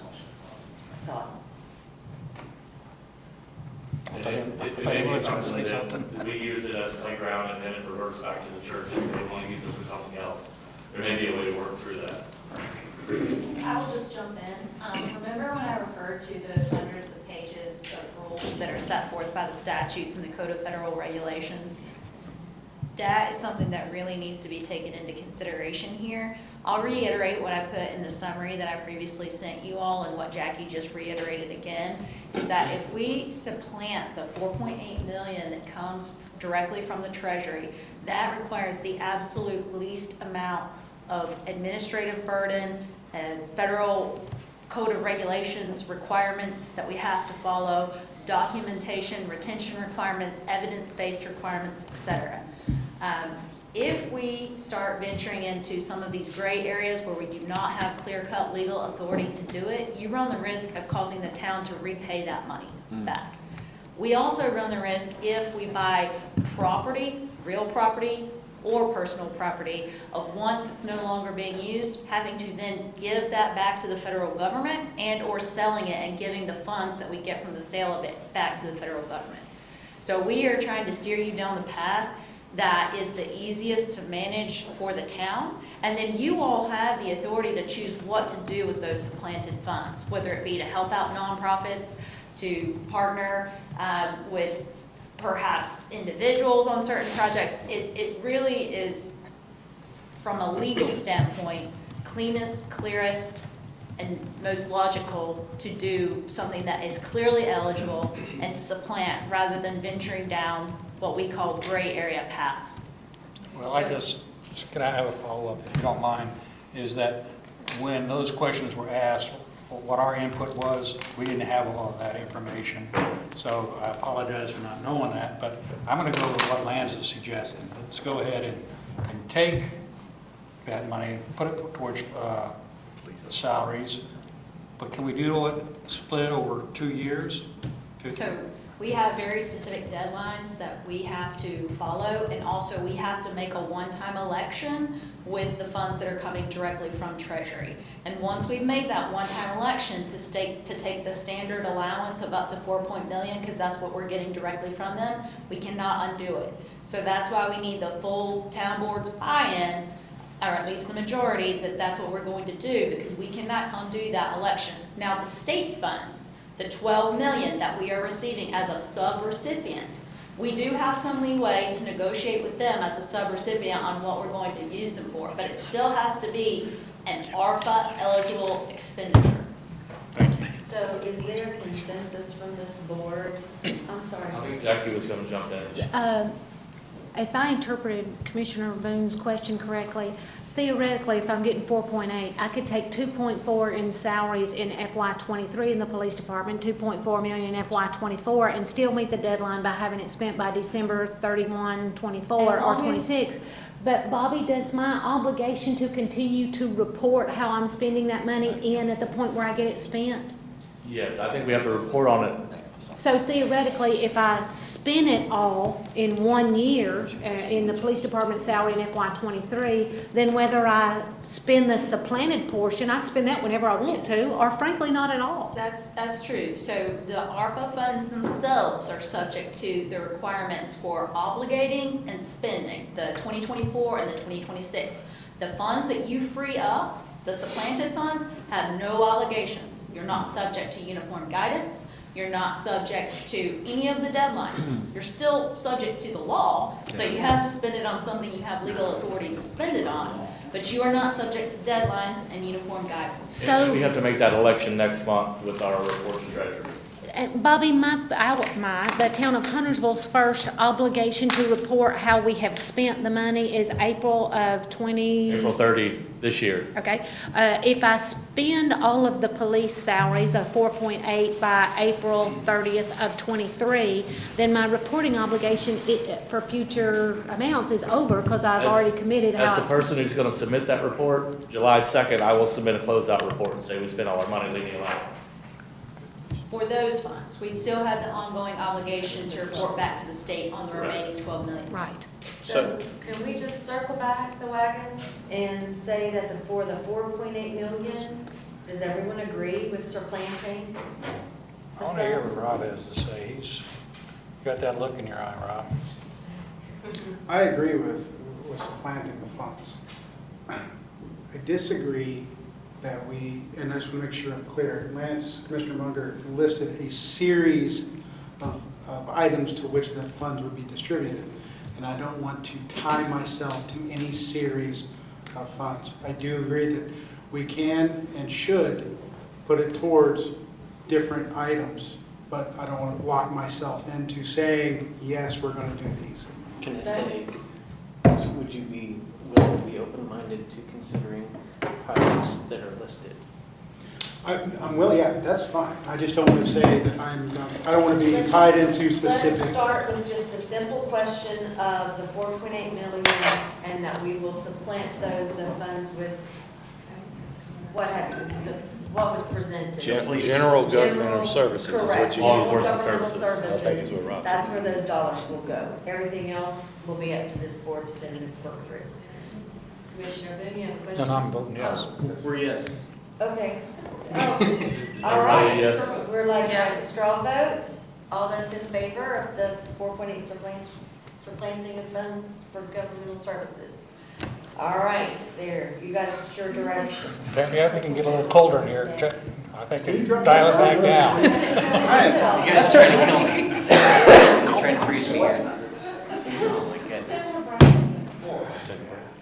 What's next? You don't take It's other topic time. If y'all wanna talk more about nonprofits, 10-minute break. and then areas to spend money. 10-minute break, and then we're gonna come back and for various topics. 2:30?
So we are back from break, and I'm going to turn it over to Mr. Roberts to go over a variety of topics. Yes, Bobby's gonna pull up this list. You may have one in front of you, and as I said earlier, all of this stuff should be uploaded tonight. I think Kim told me that about 10 times. So that will be uploaded for everybody to see, the PowerPoint presentations, et cetera, and these various topics, et cetera.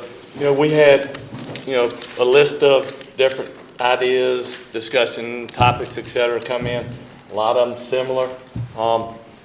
You may see on this list here some that obviously you came up with, multiple of you came up with. We tried to put that in a smaller format and I try to address those. If you see something up here not addressed, hopefully MJ addressed it, or Patty, or Jack, or whomever through various presentations. You know, they may have addressed it, but if there are other things outside of this list you want to address, we will address.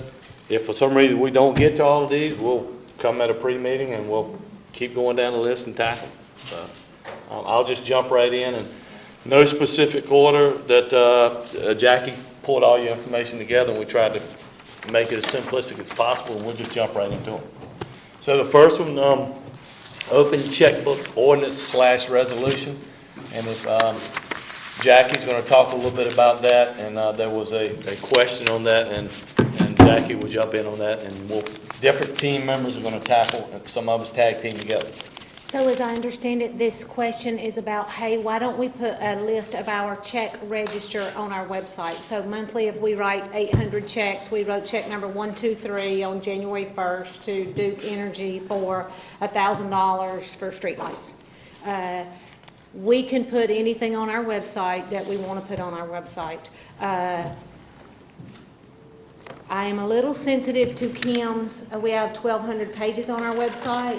I am unfamiliar with this request coming regularly, so the idea that we put something on there that people are not using regularly, I'm a little hesitant to. My guess is if you decide, four hands go up today and say, put the check register on the website, I will tell you, there used to be a consultant who sold services called OpenGov, who would give you the opportunity to, they're a consultant, they're in the business to make money, and free enterprise, awesome. So they would sell their product. I don't remember how much it is. Is it $3,000? Is it $8,000? I don't know. But effectively, it would extract the data out of your financial statements and put a version of it on your website. I know of a place or two that did it. I don't know of many places now. There are some local governments that put their check register on their website. There's not many. It's very rare. If you want to do it, we will do it. My guess is if we do it on a regular basis, my estimate is it'll take us 45 minutes in a month to extract that data and then to get it posted. And so if we want to do it, I'm happy to do it. I want to defend what we're doing just a little bit. There are local governments who have stopped, I don't want to call it disclosing, but stop presenting their budget on a line item detail, and we still do. When I say stop presenting on a line item detail, lots of places do personnel, operating, and capital by category type.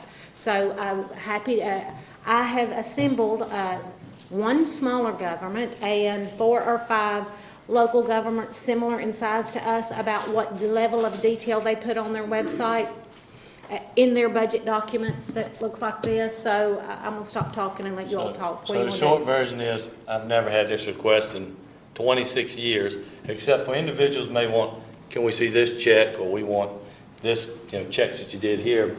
But it's up to the board. If you want to put it on there, that's what we'll do. And if 4 hands say put it on there, that's what we'll do. So I've heard this, my little world, and the reason I like transparency. I think that's a buzzword now.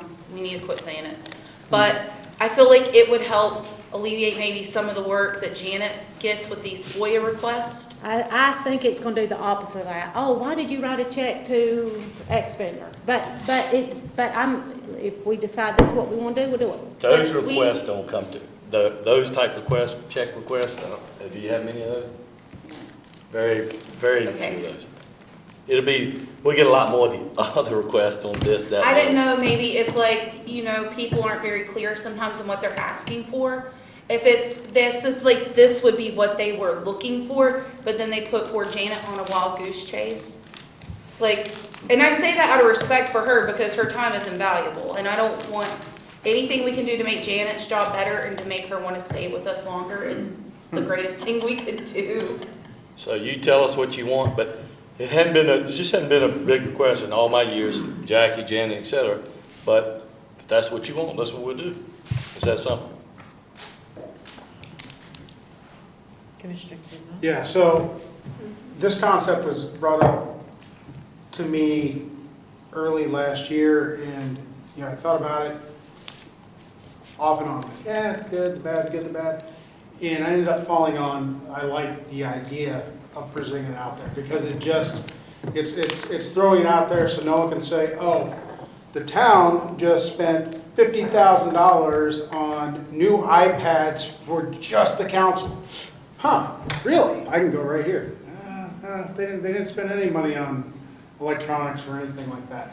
You know, it takes If the. we wrote a check to SHI for our annual enterprise agreement, it's gonna say SHI, and it might say enterprise agreement or not, but so what if the number's 75,000? You're still gonna have to ask somebody and say, what did you write that $75,000 check to SHI for? So it's not gonna say, But they wouldn't know that we even wrote a check for $75,000. So it would allow them to further say, oh, someone did write it. Well, why did we write that $75,000 check?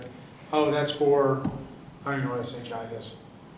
Internet access, is that it? It's like MSI? You asked the wrong guy. Yes. Patty? I will say that the check register is not gonna have why we wrote the check. The check register is gonna have, a check register is going to have check number 1234, SHI, $55,000. And it's gonna just literally be a list. If we wrote 80 checks or 100 checks that week, it's just gonna be a list of checks. And then somebody's gonna come back to us and say, hey, can you pull this check? Can you pull this check? Can you pull this check? when it's, So- when That's whatever. gonna take time, that's gonna take time. I mean, So, loading it's not for a when problem. whatever check we wrote was authorized in the budget ordinance anyway. And we've got line item detail that says here, contract services, which is where we wrote the SHI check to. And it's gonna be things like Morissette Paper and Energy United and Duke Energy and, you know, a So lot of is our it- checks are run-of-the-mill checks. Is it, does staff feel like it's gonna cause more work than less? I'll let the ladies who I'm- do the checks know. I mean, won't be doing it, so it'd be, Uploading it, and it's just a piece of paper, I don't know how we're gonna give it to Kim. The We fear I either- have is pulling stuff, if we get a lot of questions, but we can do it, but. We either uploaded it and it didn't cause any questions because nobody looked at it, or it didn't cause any questions, or we uploaded it and caused more questions, which made us pull more stuff. We're cooperative people, four hands. you can either upload and do all that, or you say, look, if Kevin Fox wants to know, hey, what are y'all spending on X, Y, and Z?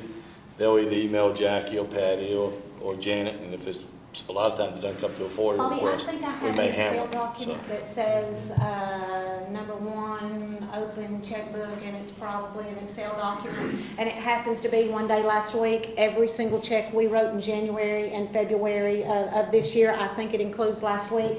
And I really believe it's in amount number order, so I could say we wrote a check for an amount as little as 81 cents and for as much as $1.3 million. And so here is the checks we wrote in January and February. Commissioner Munger? And it should include drafts, because be careful, because if you just ask me for a check register, I'm going to give you just the checks we wrote, but there are things that we pay electronically, and they're included in this list, but if you didn't ask me for them, I wouldn't have known to put it in there. The largest thing on there, I'm sure, is us paying the power agency for power agency draft. Commissioner Munger? Sure. So, and I appreciate the fact that this is up here.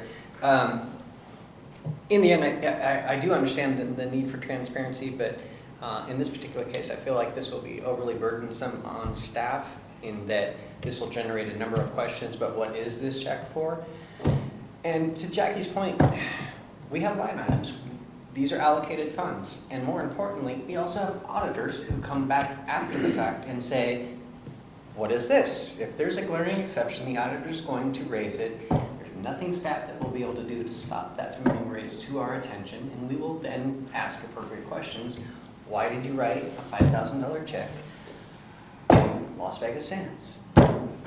And so I appreciate the fact for transparency, but this is a Pandora's box that once it's open, it will never get shut, and it will be hugely time-consuming to staff. There's 815 checks in January and February, and I'm gonna say it excludes the direct deposit statements, but if we sent a wire that was related to payroll, like the contribution to the retirement system or the contribution to 401k, that's gonna be represented in here. Because it shows wires too, if we're moving money from one account to another, that's why you saw so many $500,000 checks to the town, because we're moving money into the payroll account to cover payroll. This is weirding me out that I left this spreadsheet this way because I didn't lock the column heading so you can see exactly what it is, because you got account numbers from our general ledger. And Patty, you're right, I thought it had a description, whatever the AP senior account tech put on the check as a description. I thought it had it on there, but it doesn't. So just tell us what you want, or we may not get past number All right, one. board. What do you want to do? Hands up in favor? Favor of having it out there? Yes. All right. Those opposed? The split.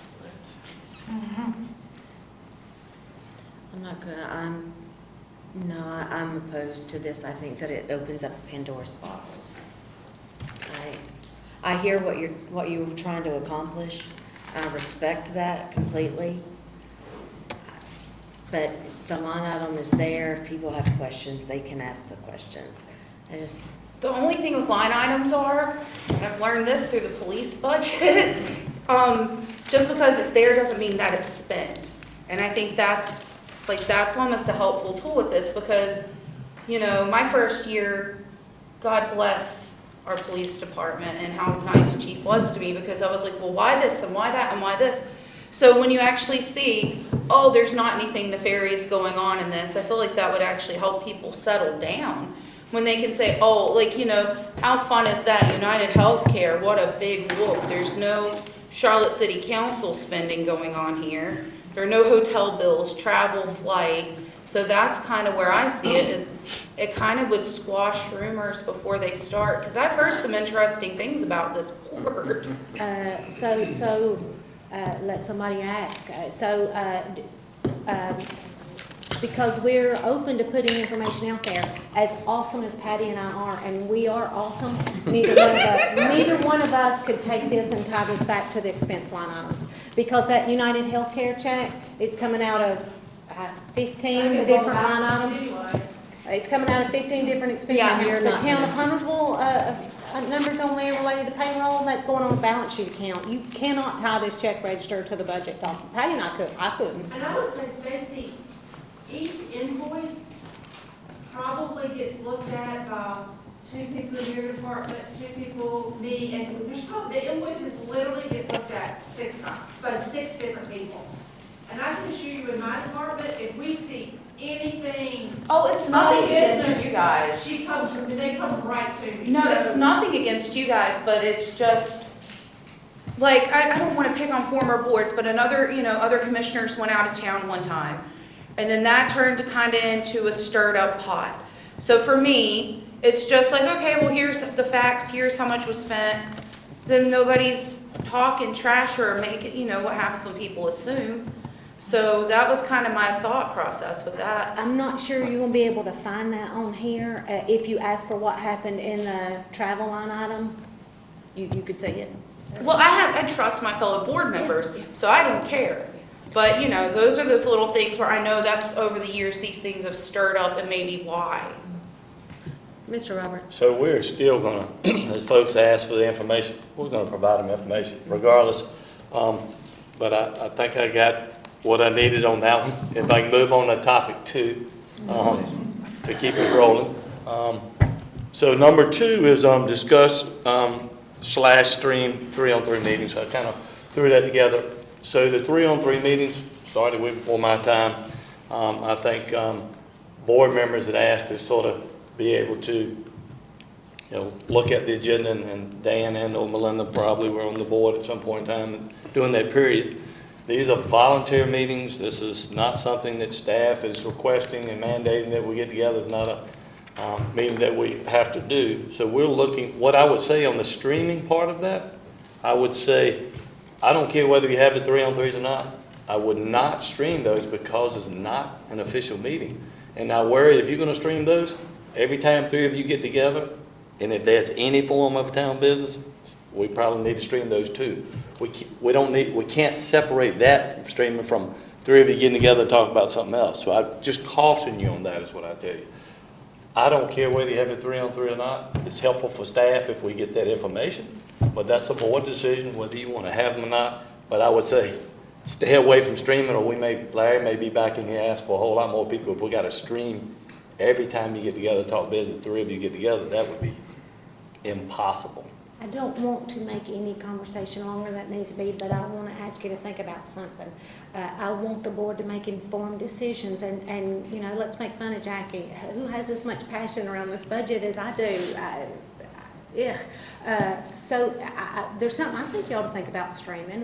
Why don't we offer a budget 101, and if commissioners want to attend, great, and let's stream that, and pick whatever time you want to have it. I'll do it, and if new people want to, hey, there might be some stuff about budget I want to pick up on, and if you're streaming it, and we said it was a live meeting, Janet's not going to be awesomely thrilled, because if that's another night meeting for her, but maybe that's an opportunity to train somebody else to take minutes, and there's an opportunity to provide something worthwhile. I will be passionate about budget. I won't be awesome at streaming, so you're welcome for that obligation of the people over here. But to me, that is something I feel like we could add value. So I guess the question is what does the board want at this point? I've served on a board that didn't have them. I've served on a board that did. It's entirely up to y'all. I would eliminate it. I don't see a need, maybe before the meeting. If you're already prepped on your agenda, then what's the need of having a 3-on-3 meeting? Because what all I do is asking questions. You ask, Anthony would ask us, do you have any questions? No, because I was prepped already, just like prepping for a case. Commissioner Boone, what are your thoughts? Well, it's, this started, I think, your first year, and I think it's a great place for somebody who's a new commissioner to ask a question that they really haven't gotten the confidence yet to ask in public. But I can also see my fellow commissioners' point of view. I could go either way on this. If I've got a question, I think that we need to ask staff. And if you have additional questions, ask your fellow commissioners. Yeah, I will say one of the reasons that then Commissioner Phillips and I started meeting with staff was because we were new. And we wanted answers, and we were looking for kind of that space to just point blank ask staff without having to chase them across 2 buildings to get the answer. It was kind of that one-stop shop for us. And then that morphed, 4 years ago? I think it's been 4 years. 6 years ago I started. Because it was you and Danny, and then I came on board. That's right. And then we opened it up with 2 different opportunities for Right. commissioners to have an opportunity to sit down with staff at a designated time so that 6 people weren't chasing staff around, trying to lock down an opportunity to ask questions. But I think you forgot a very important part, that sitting in the audience, there was a lot of times that you and Danny were not given the same communication as the other 4 commissioners, and you were kind of at the little kids' table. That is true. That is true. We had an opportunity by having this meeting to really have the holistic look at the issues that were facing the board, where we weren't having that opportunity to communicate in the past. And that was 10 years ago. On that, you guys are saying it's for the newer people, but I have to applaud our staff and fellow commissioners and yourself that I have yet to be in the position where I didn't feel like I could have asked my question. I mean, poor Anthony, I tell him all the time, he's gonna have to block me because I think of one question I ask real fast and then hang up, you know, that type of thing, shoot off an email. I know that I could call any of the other people on the board and ask a question, any town staff at any point in time. And then it is funny because I actually generally can attend these meetings, but the ones I have, any questions? No, no, okay. You know, so I appreciate trying to get the information out there, but our staff is so available and so willing to answer anything that I've yet to feel like I couldn't contact them when I need it. That's good. That's very good. Commissioner Munger? Yeah, so I'm hearing a lot of different interesting perspectives. I love the 3-on-3s. For me, it's part of how I plan everything out. I mean, typically, you know, I work for a living, so I get to pick up my packet Thursday, Friday. I'll be honest, I read it Saturday, Sunday. I highlight, I put all my questions, I get everything together specifically for the 3-on-3. And my background being consulting, one of the things I always preach to people is the one thing people hate most is surprises. Is the what? Surprises. So when I ask staff in a 3-on-3 a question, I make it a point to try and ask that same question during the regular meeting. Because public does have a right to know what I'm asking, what answers I'm giving. Sometimes when I ask staff the question, they look at me and say, I don't know.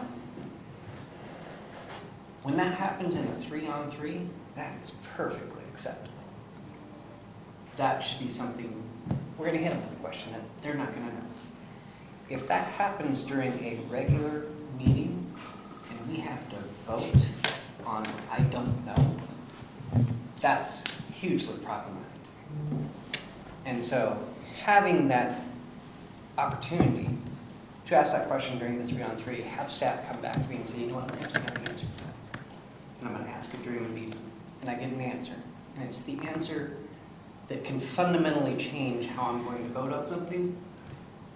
I need that. So I appreciate what Anthony is saying about every time we meet in threes, we have to video it or stream it or whatever. I do understand that. And I understand the other perspective of we want to be open to the public, and it's a struggle. But doing away with the 3-on-3s, that would be horrible for me. I mean, and I would have to change my behavior, but that's just one individual, but that's my perspective. So, yeah, it's hugely beneficial to me. Hopefully it's beneficial to others. Just my perspective. Yeah. Go ahead. Why, thank you. You're welcome. So, I'm not a fan of the 3-on-3s. They were offered to me when I first ran and won and was elected to this office. And I did not attend for the simple reason, just like Derek just said, Mr. Partier, I came prepared. I read the agenda. I still read the agenda a minimum of 4 times, no matter the size. And I had my questions the first time, then I answer some of those questions, find new questions the second time, and so on and so on. If by Sunday, as I start reading when we get the drafted, or the online agenda before I can pick up my physical one, I have questions, I shoot them to these 2 individuals over here. Like we've talked about in the past, it's it's going to go to either Jackie or Anthony, and they're going to be able to say, okay, forward it over, Michael answer this, so-and-so answer this, so-and-so answer this, so it's streamlined. The 3-on-3s, and the perception is, and this is my perception as well, is we've now got 3 commissioners who are meeting, and they're asking questions, or they're being guided, and, 4 votes. We just sit here twice. We go by 4 votes. So if you're able to get 4 votes in 2 meetings, you know how the meeting's going to go. You just bop, bop, bop, bop, and it goes quickly. I don't want to stop you. If you need to meet with Anthony or staff and say, I got questions, by all means, keep meeting with them. But if we're gonna meet with 3 of us, even though it does, the open meeting law does allow it, it is a perception of a way to skirt the open meeting law just by allowing 3. Now, we're allowed to meet in social settings. I think I've had, I've been out to, a bar or a brewery with just about everybody in here. We rarely talk any shot, except for, how do you think the vote went? And you guys know my feelings on that. Once the vote's over, I move on. So, that being said, I don't think anybody here, if they feel the need to go see staff and ask questions, should stop that, if that works for you. However, if it is a 3-on-3, I think it should be at the minimum, just video it and say, hey, here was a 3-on-3 meeting, throw it on the website. If someone's got questions, they can see it. And it takes away the perception of any ill doing or whatever. My 2 cents. Commissioner Phillips? I don't think that we should be dictating how anybody obtains information or meets with staff. I've been in a lot of, well, technically, my little commissioner briefing's only 2 commissioners, so that, but like seriously though, because I'm like, well then what if, 2 people meet here or 2 people meet there, then I'm not gonna tell other people how they should meet and obtain information. And like, if you're new and you don't need it, good for you, but someday you will, and you'll be thankful that you have the moment to ask a really dumb question. Because if you don't think you're gonna ask a dumb question, you're not a human, because we all have done it. But there's no such thing as a dumb question, only a dumb person who doesn't have the nerve to ask it. I've learned a lot sitting in those. I don't feel like anything sketchy has went down, but Anthony can tell you the last board, I was a hit or miss for attending a lot of times. If I didn't have a question, I didn't waste their time, but it's not cool of any of us to try to dictate how other people meet with staff. And filming that, I feel like is almost an invasive thing to do, because if it was just one person meeting with staff, that wouldn't be an issue. And maybe you just have one time slot and we work amongst ourselves, like, yeah, I need to go, I need to join in, no, I'm good. And then just go from there, instead of having 2 meetings, because the way it sounds, a lot of you guys don't need it, just have 1. And then cancel it if nobody needs assistance. Like have people RSVP to the calendar invite or whatever. Yep, it's up to y'all. You just can't have a majority. Yeah. Right, it just could only be Capped at no 3. more than 3. Because I know even the green book items, as Aunt calls them, like, those things, like, that kind of stuff, I don't want to keep people from having conversations. And heck, maybe instead of doing them on a Monday, you do them on a Friday before somebody has the time to dive into the agenda. Who knows? But there's ways to shake it up and make sure that people are getting equitable info, because I'm not cutting anybody off from an information source. So I don't feel like I heard consensus, though. I'm game for whatever, so you just tell me what you like and we'll What make do it you, happen. because, the whole commissioner briefings are for you, so if you're not going to utilize it, then I would let Anthony know. If you're choosing to utilize it, let Anthony know, and then kind of schedule from there. Does that sound appropriate? I guess if you, so does the board, I think Jackie, I'm going to point at her, I think she normally sends out invites, for lack of better terms, to 3-3 and or 3-2. And we can continue to do that, and whether you show up or not is up to you, or we can eliminate it, we can. I would just say that if you're gonna send out an invite, everybody should respond, whether it's a decline or an accept. That way staff's not sitting there waiting on you. They've got a lot of other things to do within their day. That's, just respect staff time too. Commissioner King? This wasn't about an invite or whether people showed up. This was about streaming. 3 commissioners are going to be there. So then let's circle back and talk about streaming. So Yes, we can stream it too. I just, if you're gonna stream this one thing and not Stream or stream. video, whatever. Yeah, whatever, whichever you choose. Obviously, we gotta set it up, because if, Larry had to help me, because I'm illiterate when it comes to most of that stuff, but, and whether we video, stream, or whatever, we're virtual, most of them, unless we go back in person. So we'll have to figure that out.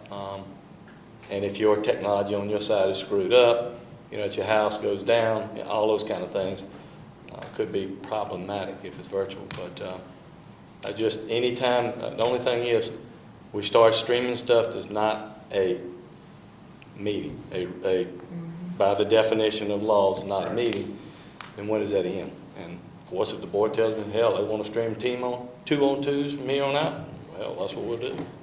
I mean, it's up to you. We go down that path, it may lead to anytime 3 people get together to talk about something, let's stream it, but that's up to you. We will do whatever we need to do. So, 4 hands say stream the 3-on-3s, we'll stream it.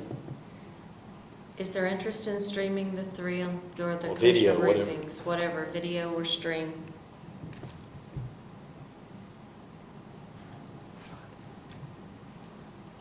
There you go. But the option is to show up. So if I refuse to show up for the 3-on-3, then You don't have to. I'll just get my information individually during the week. So, Yeah, I mean, Right. it's all political show at this point to me, because if I want to ask Ant questions, I'm going to ask him questions. And it's like, I know commissioners are meeting in pairs and twos and doing this and that. So like, then when do we say, okay, well then you guys have to stream and you guys have to stream? And I prefer you to eliminate if I got to figure out who to stream and when to stream. yeah. I could get the Because same it's gonna be tough information if by you don't going show on. up and I'm ready. And Larry had to help me, or somebody help me make sure we got it set up, all ready to go, and then you don't show up. I'd rather not. Commissioner Munger, I know that you're saying that this is helpful for you, which I completely respect. Do you feel the need, is it more helpful that you get time with staff, or is it more helpful that other people are there? Like, is it just the meeting, or is it? Absolutely both. To me, it's also respectful of staff's time, because depending on the meeting, I can have Chief in the room, I can have Mr. Trott in the room, I can have Mr. Jaycox, I can have Emily, I can have Jackie, and I can have Anthony. Because there are agendas that have all of them involved. And if there are 3 of us who need to ask all of those people the same questions or the same groups of questions, and suddenly you asked a question that I didn't think of that. That's important. I should check that out before the meeting. It's a collaborative, like, hey, I thought this was a no-brainer. This is a slam dunk, we're gonna get this done. I'm in a meeting with the other 2 commissioners that are 100% opposed. Maybe I need to reevaluate. Maybe I need to take that different perspective and look at this before I come into that meeting and get blindsided. And I know we try and communicate individually. We're doing a great job. We're getting, love that. But, it's also, I want to tie it back to staff. You saw the numbers. They're understaffed. If 6 of us are reaching out to them individually, 7 if you include the mayor, we're sucking that time out of them. Can Larry take, because obviously I didn't do it justice, maybe Larry can tell us how we do it if it's 3-on-3, if we do Ring Central, how we handle that, because obviously I figure I'd sit there with a little camera and record it maybe, I don't know. But maybe Larry can educate us on how that would work. Yep, so if you do virtual meetings, we have a few options, right? You can obviously stream that, we stream virtual meetings. If you do the recording option, we can record the meetings, then you have to render that video. That takes days. I mean, honestly, that's a lot of effort. You have to sit, it's got to compile a video. So when you post the recordings on YouTube, Kim can contest to this, because she had to do it a few days on a meeting. But that's going to take some time. So if we were to stream it, streaming it's probably the best option, if that's the route you'd like to go. So we just stream it like we would a meeting if it's virtual. We'd have to be in here, stream it from just like we do here, virtual meetings when we did those. Or if it's a So we'd in-person have, meeting. say that, Larry, again, we had to be in here? Well, if it's a virtual, I will have to be in here to stream it, if it's a virtual meeting. Now, if you want a physical live meeting, yeah, we would have to work that out, how we do that, but, I mean, we could figure something out. If you're not in here, as we experience, audio is always a challenge, right? So that's usually your biggest challenge, is audio. When you're in a So- place outside where this stuff is set up. A Zoom meeting couldn't be streamed. It could be, It correct. could be. Yeah, so we can stream virtual meetings, so if Okay. you want to continue having meetings virtual, those can be streamed. But you'd have to sit in here and operate the I would have to equipment. sit in here, log onto the meeting and start the stream and end the stream like we do normal meetings. I'd rather eliminate it than do that. That's just a waste of time for him to do that. pre-development meetings and things like that? No. Uh, So there's two commissioners meeting with people and it not being streamed. I mean, it's really an ugly rabbit hole when you want to get into it. And I don't even know if we even have the authority to tell each other how we can and cannot meet. I don't know if that gets into how, like, changing our policies and procedures. Emily? So really what we're focused on is a majority and what you're actually engaging in when you meet. And so the engagement aspect is if you're not conducting hearings, you're not voting on something, et cetera, within the definition of an open meeting. And I, like Anthony, would suggest that you do not set a precedent of starting to treat things that are not official meetings like official meetings by streaming them or otherwise. You head down that path and maybe then they start to expect published notice of a non-meeting. So I tend to agree with Anthony.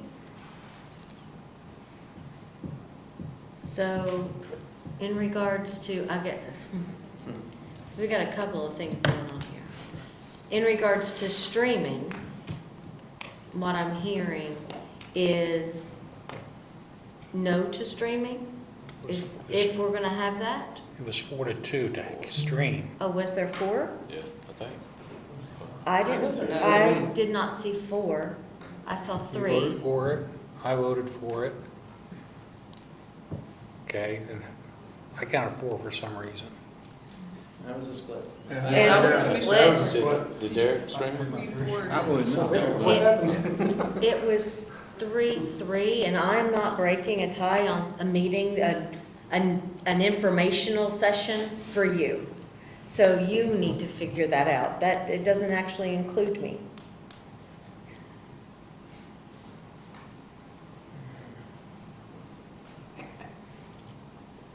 So my, So I I'll don't- say, as a resident that watched meetings, 3-on-3s got their bad name from people who looked like it was their pretrial preparation. They went to a 3-on-3, they got their answers, they set up the volley, they went to a meeting, made it look like they were having actual discussion when they went in, and it was actually mentioned in passing that, oh, our decisions are made up before we get up to the dais. And that's where this topic became a hot button topic, is because that's how they were treated. Now, I can wholeheartedly say I trust our board right now, and I don't feel that they are set up that way. So I support what you're saying, but that is where it came from, and I don't know if we can rise above the precedent that was set. And Well, the you set trust your that own we- precedent, But is it's the the trust thing. that we lost, and that's how it's perceived, is what we're doing, is we're meeting in these secret meetings so we can discuss things beforehand. But that could be said last week about a meeting you and Rob had at a town facility. And I'm not saying that to throw you guys under the bus, but when you have two commissioners meeting at a facility owned by the town and not inviting all the commissioners, more people of the public, that created an issue of, what's really going on here? How did it create an issue? We made a promise during the election, I kept the promise. But you were at see, but like you were meeting And they chose the place. at a town facility. So They that chose. opens the door of, then why wasn't this one streamed if it's at a town facility? And the thing is, we should be able to meet, Because there was 2 of us that, I'm not throwing you under the bus, dude, I'm just saying, Yeah. I mean, we can go, let's go. But like, we should be able to meet with staff as we want, you guys, anybody should be able to meet with the public as they want, if it's 2 of us or 3 of us. And the thing is, the prior boards were the prior boards. I trust the hell out of all of you guys, and I know that you guys do everything in good intentions. So holding this current new board to standards because of other people's not right either. Like, we're our own new entity, and I think that that's a level of respect and trust we should have for each other, is that we don't feel like we have to stream and nanny one another. So, Commissioner Boone. I'd like to make a compromise. Let's stop the 3-on-3s. Let's stop the streaming until July 1st. That'll give us about 7 meetings to kind of work this out, to see if it is working for the Lance Mungers of the world or the Dan Bills, and just see how it works out. Just throwing that out. Yes, sir. with that, would you be okay with if a commissioner still needs to meet with staff? Absolutely. I mean, and it's, Rob, if you and I wanted to meet with Jackie, no, not Jackie, Anthony. Well, that, we would continue to do that. Right. And I think that instead of calling it 3-on-3, it'd be 2-on-2. But let's just try it. Right now, Commissioner Kovac is right. This is a bad optic for this board and previous boards that, okay, things are being decided, not in the public's eyes. I might not agree with that, but let's just give it a try. Commissioner Kovacs did just say, what about 2-on-2s? I don't care however you want to interact with staff. That's, yeah, 3, 2, yeah. But like as Commissioner Partee said, if he doesn't want to go, he's don't not have- going. You know, I still so have you might access, I still not. have access You to the still, that's my town point, managers. is you're not going to go. Right. If I'm not you're- streaming, if you don't. I'm not going, well, if it's stream, I'm not going. If it's streaming, I'm not going. If it's not streaming, I will be there. If it's streaming, I'm not going to attend. So I heard Commissioner Boone suggest not having any commissioner briefings, formal commissioner briefings, between now and July. That's what I heard. Acceptable. Try it out. So just to be clear, everybody's on their own, right? Okay. To get your own answers from staff. But if Lance and I wanted to meet on a Monday at 10 o'clock. Correct, it would not be a formal. That's our business. But I think staff should track the time between now and then of how much of their hours are going into individually meeting with us, because I think that would be something we need to be mindful of as well. Because if somebody goes from spending 2 hours on a Monday versus between, a Thursday and a Monday spending 10 hours, then there's a problem, because we're getting in the way of them getting their jobs done, because their jobs aren't just us. Well, let's hope it doesn't come to that. I mean, guess. So I kind of even regret writing this down. Because, I mean, this is the simplest thing in the world. If you meet with staff on these Monday meetings, you tape them or whatever, you stream them, and you go. I mean, it's just, and if you don't want to be there, you don't be there. You don't have to go. I don't go to the 3-on-3s. I asked early on the mayor, I said, I don't even need an invite. I don't want to have to decline it every time. But it's turned into something else. I'm not trying to control how Lance or Stacy or Amber or anybody else gets their information. I was just trying to bring it up that we need to be more open because of past boards and what they said. Multiple times to people, well, we've already talked about the 3-on-3. We've already made our decision in the 3-on-3. We've already done this in the 3-on-3. And that, I heard it a crap ton. And I watched my language there. But it's seriously, I mean, I really do regret bringing this up because, maybe I just look at it simply. Hey, okay, yeah, 3%, yeah, that's good, film it. Because you're not trying to hide anything. So it takes all the whispers away. But filming it also takes something that's really low key and turns it into something formal.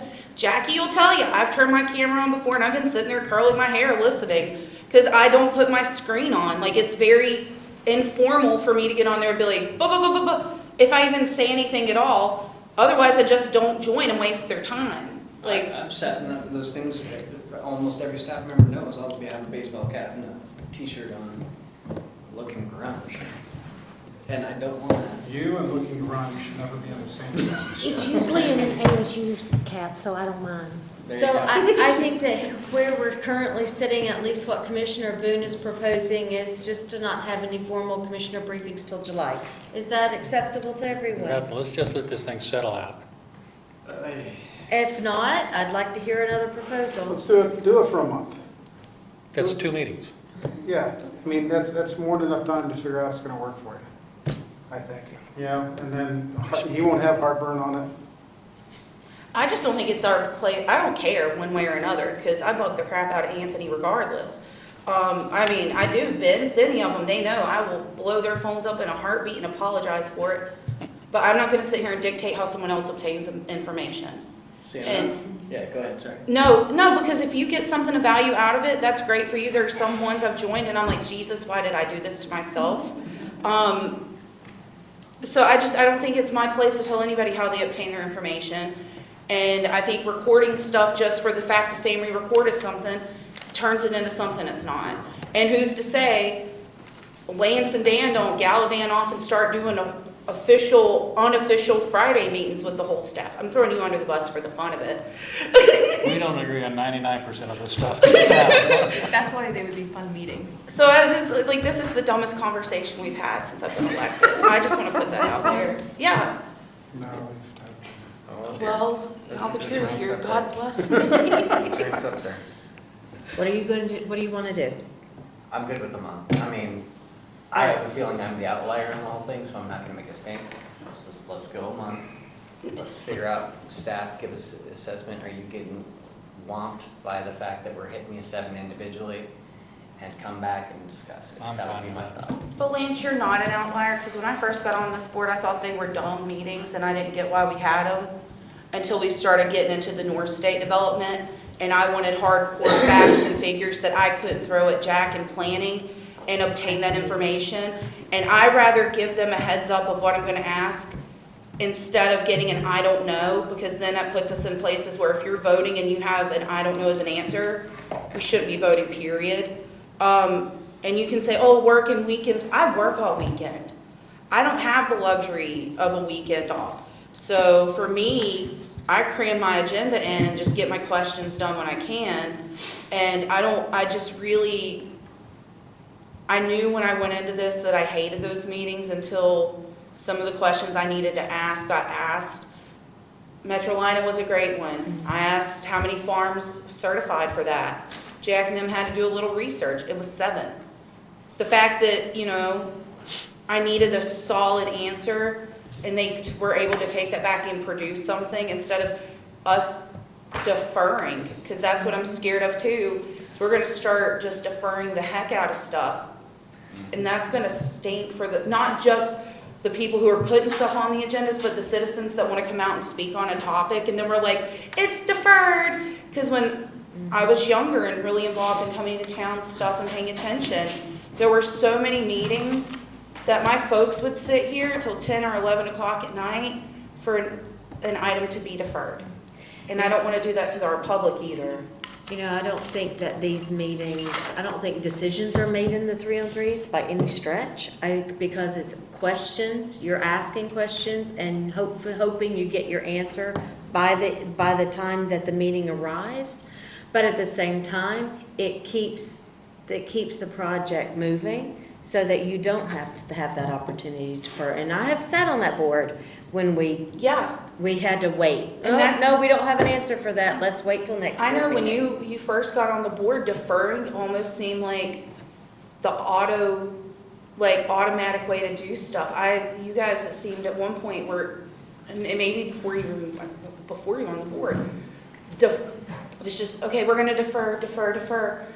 And that's not a practical use of our time or staff's time or applicant time or I start public saying, time. right, or the petitioner and the community's time either, because we've worked really hard in the last 6 years to streamline the process, to try to make it beneficial for everyone. And I don't think we will ever get it to 100%. But we've worked hard to streamline that process. And if there's bumps along the way, let's look at figuring those out and smoothing them out. But to throw the baby out with the bathwater, again, I'm not part of those, so it's your it's your meetings at this point.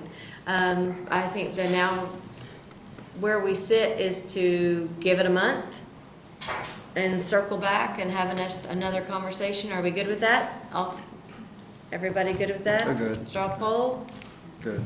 All right. So don't have them in March and circle back in April. Correct. Circle back in April. I'm not sure if 1 month is enough for y'all, but All right. 2 down and 27 to go. exactly. Hey, we got HFFA, 21's open. Uh-oh, Jackie says number 21 was done. All right. What? Yeah, HFS Oversight Committee? Yep. All right. Good, 3 down. Let me go to an easy one, hopefully. So I'm gonna jump around if it's okay. Maybe get a little easier one to get us rolling in the right direction. Okay. Closed session meetings, some detailed minutes. So I'm gonna kind of turn that one over to Janet and Emily. Obviously, y'all know what we do in minutes, but tell you what we do and then get some feedback from you. If you want more detail, great. So that's, maybe Janet can give you a quickie of what she normally does on closed session minutes, and Emily can tell you what the law says maybe, and then from there you can give us some direction and we nip that one. Well, typically on the closed session, it's just a very brief description of what conversation took place, not verbatim, but just so it gives people an idea of what was discussed and any votes that are taken or consensus or direction, that's included in there. They're the minutes of the board, so if you want more detail, I can provide more detail. And what, not talking about just closed session minutes, but I wanted to mention the regular minutes too, because they are becoming very time consuming, and I've always done verbatim, but I've been doing presentations, the staff presentations as verbatim too. And so what I would like to do for both closed and regular minutes is to kind of play around with it a little bit and give you different versions. And if you don't like it, if I try something new and I give it to you, you don't like it, just tell me and I'll change it. I have no problem with that. Commissioner Munger? Well, a habit I've had with you, and I'm trying to get back on a regular track, is I send you my minutes, my notes I don't know if the rest of you actually put in type form your notes. I do. If I can make your life easier, it's my goal, really. I mean, in just sending her the notes, so this was the intent of what I was gonna put there, just makes it a little bit easier, so just throwing that out there is something we could all consider maybe doing, just to make her life a little bit easier. Janet, I would send you my notes, but it would drive you crazy. You drive her crazy anyways. I handwrite my If notes, it's I gonna barely drive me can read my crazy, own don't, if handwriting. it's gonna drive me crazy, don't send it, please.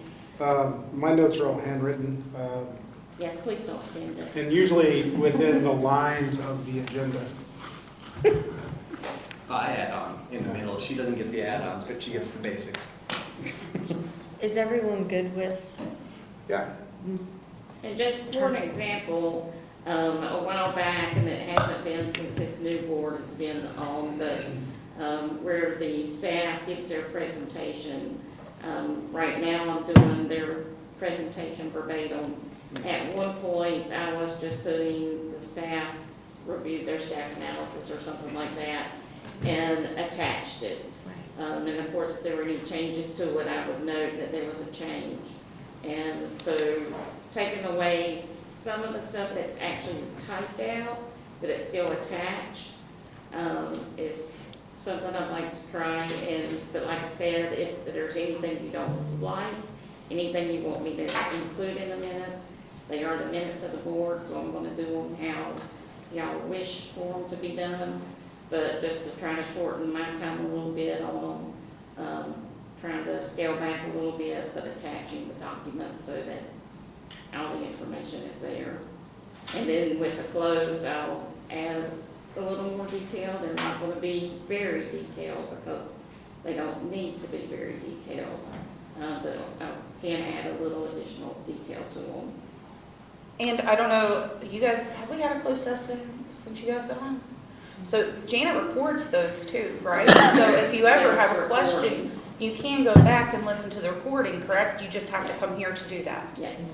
Again, I've told you how much I love your minutes. I find them to be enjoyable to read. So I appreciate all the effort you put into it. Thank you. Emily, are you good with that?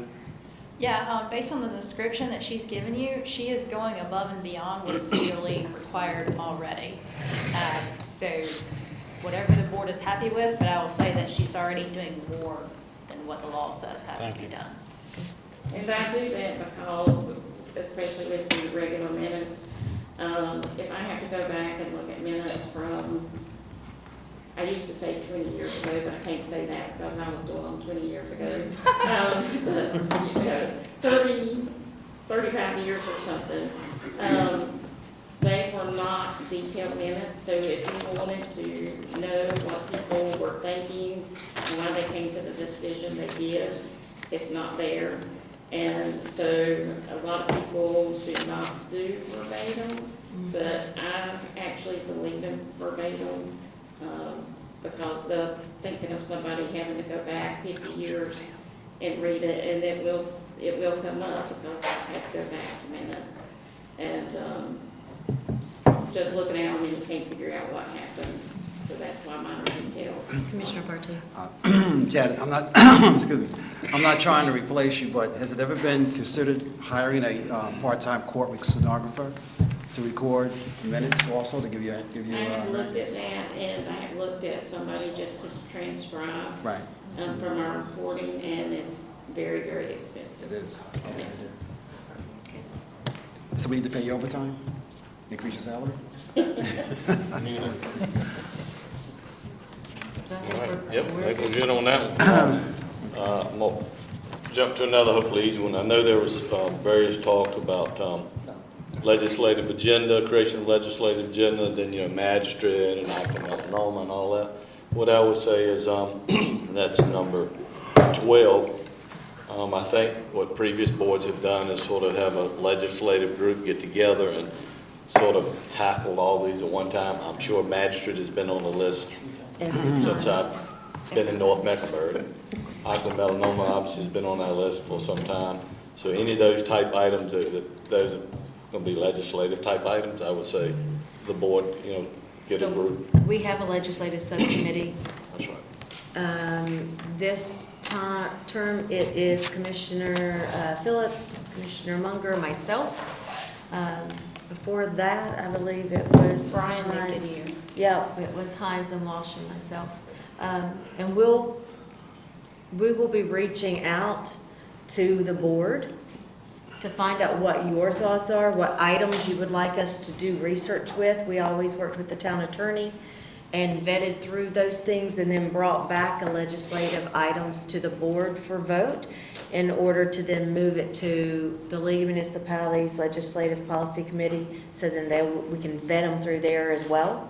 And then what doesn't rise to the top on the league's list, since the league's list is holistic for all municipalities in North Carolina, then we would go and advocate as well at the General Assembly. But this year, things have changed because I'm gonna be on the league for the municipal stuff with the state, so that we'll finally have a voice there. We'll see how that goes, but that's different. And then you and I have already been to Raleigh once before, so. Yep, and we'll set up a time to go again. The question that I have, if we're talking legislative, as we look to plan, how many individuals would be willing to go to Raleigh at this point? So we can have that conversation down the road, but just know that at some point we will want to go together in some form to advocate for Huntersville and anything else that's on a legislative agenda that matters to us. Okay. So Legislative Agenda will sort of tackle all those, or Legislative Committee will tackle all those issues, bring it back to a full board to come up with your list. Come on, Frank, go on. Kill him.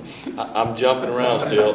Number 5 is change zoning requirements from 250 feet to a half a mile, bigger signs, 4x6, social media ads in local paper, et cetera. I know, and I think this may have been, we had a committee, and I want to say it was Commissioner Walsh, had brought about, maybe in the last year or two, about making some changes to how we notify folks. You'll start to see those pole signs out there for rezonings and things like that. So we made some modifications. I probably need to be quiet and turn it over to Jack of kind of where we were, where have we been, and just get feedback to see if we need to go further. All right, so, that. Is your mic on? Communication committee, yeah. It's on. Communication Committee met in 2019. The end results were they recommended larger signs. So we got a 2 or 3 foot by 2.5 foot sign. It does put pressure on Public Works to have to put it up, but they've done it. We have also the plant-in signs that are bigger. Our website is updated as a result of that to find geographically where the projects are. We also moved away from letters, and now we go to postcards. And these postcards are a synopsis of all the different meetings that you've got, with details of where you can go to get more information. So this does cause an extra step for us because we go to a printer, they print it off, and then we send it out, but it's, you know, it seems to be well received. Let's see, the other thing, I mean, we obviously, we notify folks today. Well, first off, the state statute says you notify people adjacent. All right, so that's next door. We used to be 100 feet, now we're 250 feet. So we, again, the state statute is adjoining, we're 250 feet, we put the signs up, we send these cards out. I had a staff member, or Brian had a staff member, just look at how many letters we'd have to send out if we did the state, if we did or 250, or we did a half mile. And we were talking literally hundreds and hundreds of letters to send out. I would not recommend going a half mile. And I'm done with my discussion. I'm done.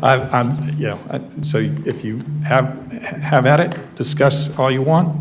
You know where I stand. Thank you. We just look for feedback on that. So I just wanted Jack to give you kind of where maybe we were and where we've gone, and see where you want to go. Excuse me, there is one other thing. We do notify 8 homeowners associations within 2,000 feet too. So, and then that's another way for them to get the word out to their community. So that was in addition to the 250-foot mailer. Thank you. Who brought it up?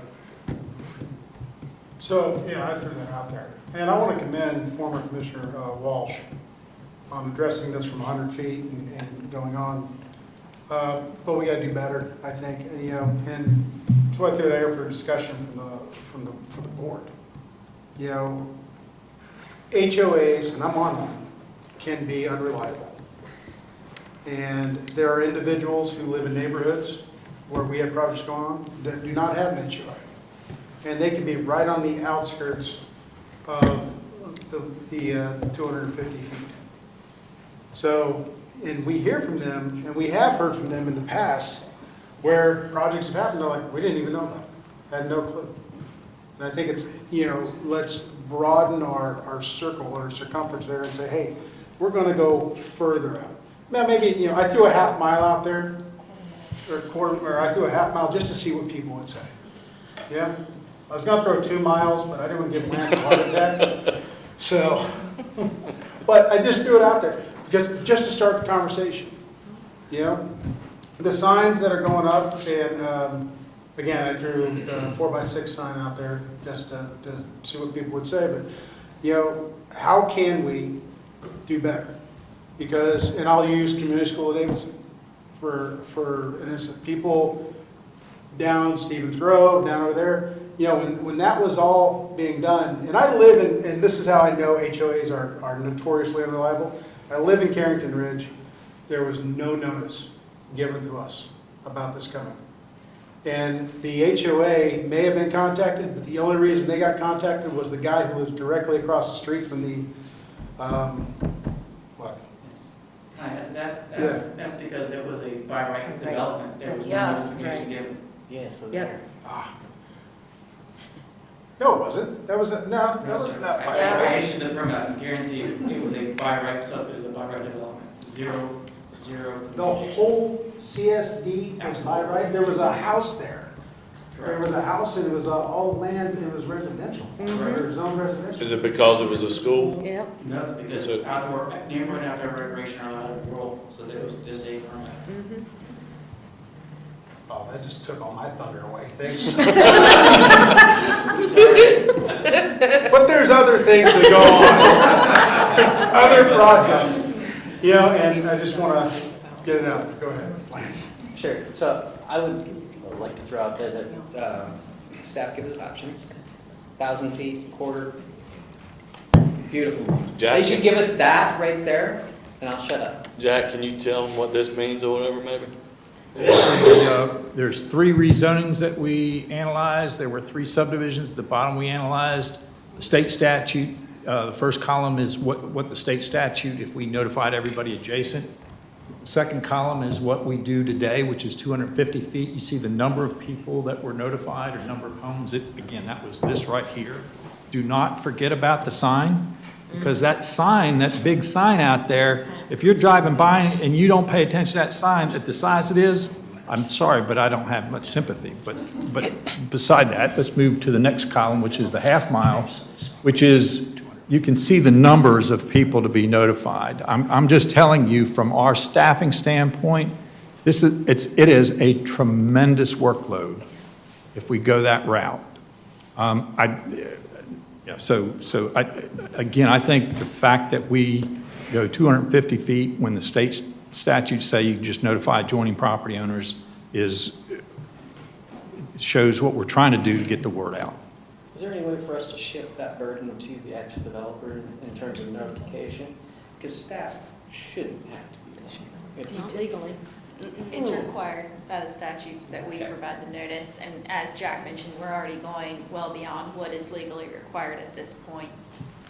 That's awesome. Emily, would this, I'm sorry, Stu, would this be quasi judicial? So I believe, and I'm not certain, but I thought it was thrown out there for all required notices. Did you mean for all, or did you mean only quasi judicial versus legislative? Yeah. There are specific requirements for each that have to be followed, and right now we're going above and beyond for both. Okay. Madam Mayor, just to move things along, I think the planning department's doing a good job with this. I recommend we keep what we've got. I'll second that. All right. I didn't mean to motion, but it's a straw vote. I was making a joke. That's Sorry, fine. it's really So, late for me on these things. so Commissioner Boone is recommending that we leave it as is? As we have now. Correct. Right. The 250 feet with the extra large signs, et cetera. Anyone else? Straw poll, everyone in support of that?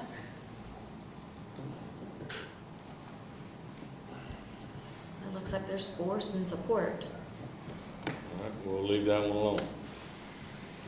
All right, let's hit Jackie was looking at me strange. I had to regroup here. Tell you do. I'm hating to get off a roll here, but we're going to jump to number 3 here. Return previous bylaws to the following appointed committees, allowing both chairs of the committee to be involved in any revisions needed and made, with each prospective committee voting on the bylaws, ordinance advisory board, and board of adjustment. And this one, I think probably Emily and I tag team. So I know, and this was probably for Emily's time, the board asked Angie, when Angie sort of came on, to start tackling everything from rules and procedures to bylaws for all the different committees. Some of these board members on here, I think maybe Dan and I think maybe Stacy and Melinda,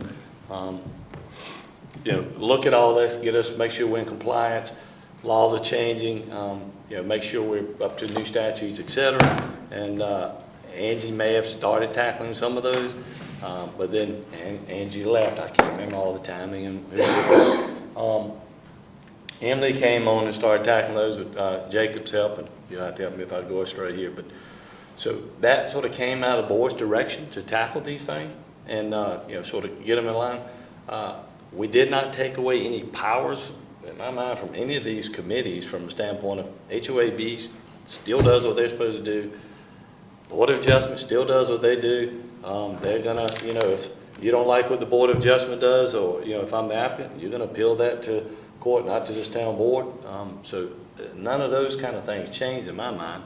But that's how that went down the path. That wasn't an Emily thing, an Anthony thing.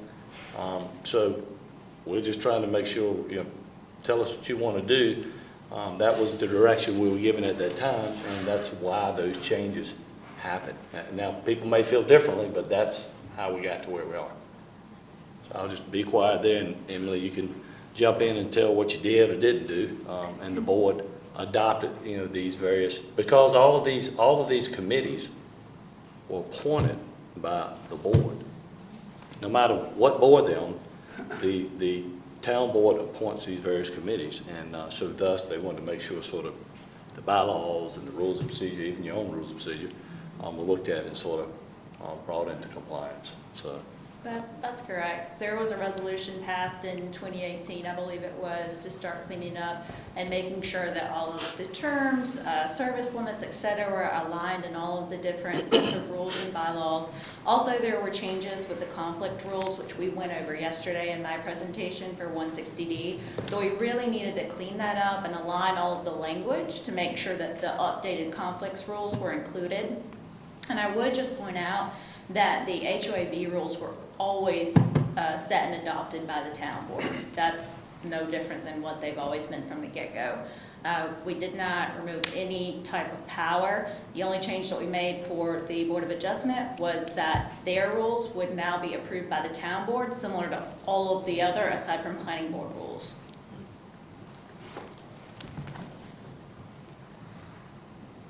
Out of curiosity, why not planning board rules? We did not feel the need at the time that those rules needed to be adopted by the town board. So I'll start. If nothing was wrong with them prior, we shouldn't have changed them. And I will respectfully disagree with you. The HOAB did have certain powers, whatever you want to call it, that they no longer have. And with the Board of Adjustments, approving their own bylaws, again, it wasn't impacting or doing anything wrong with the town. Now, 160D does give us the legal right. It's clear. But just because it's legal doesn't make it right. All right? And I just want to be clear, because we always hear we're well beyond the legal requirements. We're well beyond the legal requirements. Just because we are well beyond the legal requirements, it doesn't make it the right thing to do. These two boards, which Commissioner Boone started the HOAB, 2015. So, been around a long time, done a lot of good.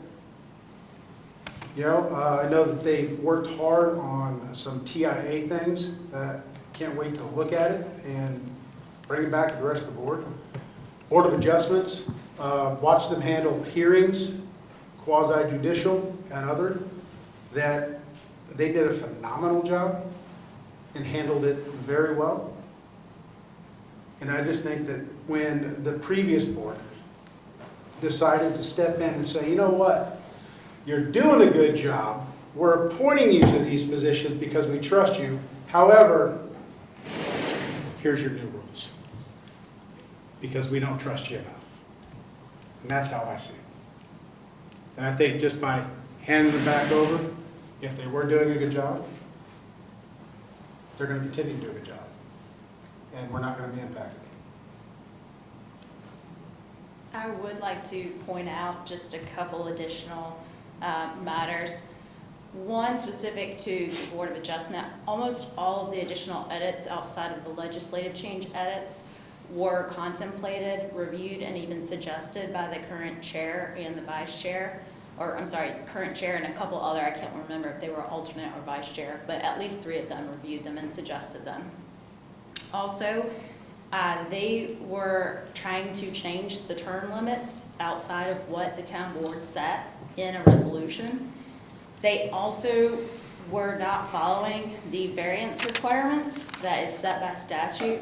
So in order to preserve the rules and make sure that they were being followed, the town board decided to move forward with taking back that authority to set the rules. So in other words, they needed oversight. And it's important that they don't go out on their own and they have somebody to watch over them, which is the elected officials of this board, as if I'm reading it right, of this board, who appointed them also to the oversight board, or to the Board of Adjustment. So keeping it in place means that we still have control over, not control over them, but we have oversight over their decisions. Is that what I'm hearing? You don't have oversight over their decisions. Right. They are independent as far as making their own decisions on variances, for example. Okay. But you now have oversight over their rules and are making sure that they are not trying to insert things that are not legal into their rules. Gotcha, right, that's what okay. Thank you. Anyone else? To move things along, Madam Mayor, first of all, I'd like to say the Board of Adjustment is probably the board that a commissioner can learn an awful lot about this town and its ordinances. But I would like to see the Board of Adjustment and the HO Ordinance Advisory Board, the way we've got it set up now, stay. I think if we're gonna control the rules for everyone, or for the people that we put on these committees, we need to do it for everyone. Yeah, do we do this for planning board? No, she just said Yeah, that so they then don't, they so I- should be included too, because they're showing favoritism. No, I don't want to take No, that right but away it's from them, not- but I yeah. don't think it's okay for us to, it's gotta be one way or the other. I don't Yeah. think we can do it both ways. Oh, That's my totally, point. I'm right there with you. Quick review of their procedures, just to kind of bring it in line, so everyone has the same. No, so Angie didn't actually start the process at all. Jacob and myself went through all of the town board committees, commissions, rules, and made sure that they were compliant with 160D, open meeting laws. We also created new bylaws for those committees that are new, such as the 150th committee. We did an awful lot of revisions as well to accommodate for virtual or remote meetings due to COVID, and the rules regulating that as far as during declared states of emergency. What specifically is different about planning board that all the other boards don't have, or do have? To be blunt, planning board was not trying to insert things that were not considered illegal or not, I don't want to use the word illegal, but we're not trying to take control of the rules and insert things that did not necessarily align with the statutes. And I think what we're saying is we just want to make sure all boards are treated the same. And if the town would like to take over the rulemaking process for the planning board as well, that's their prerogative, they're able to do that. If we're not willing to give it back, then I think it needs to be equal. That's what I'm hearing. And that's, do you agree with that as well, Commissioner Green? The planning board's a little bit different Yeah. from the most boards of the town, because you're looking for an individual that has some type of expertise in something to do with the town planning. I mean, it's important to get a good cross-section of the town, but you need somebody there that has some type of architectural background. We've got an attorney on there, engineering, and that's what makes the planning board work. Yes, sir. I don't disagree with you, but with that said, should the rules, though, still not be approved I think, by the board? I just want to, I'm going to piggyback off that, Commissioner Boone. You know, we have individuals who have expertise on the Board of Adjustment. We've got 3 skilled attorneys. One's a former law enforcement officer as well on the Board of Adjustment.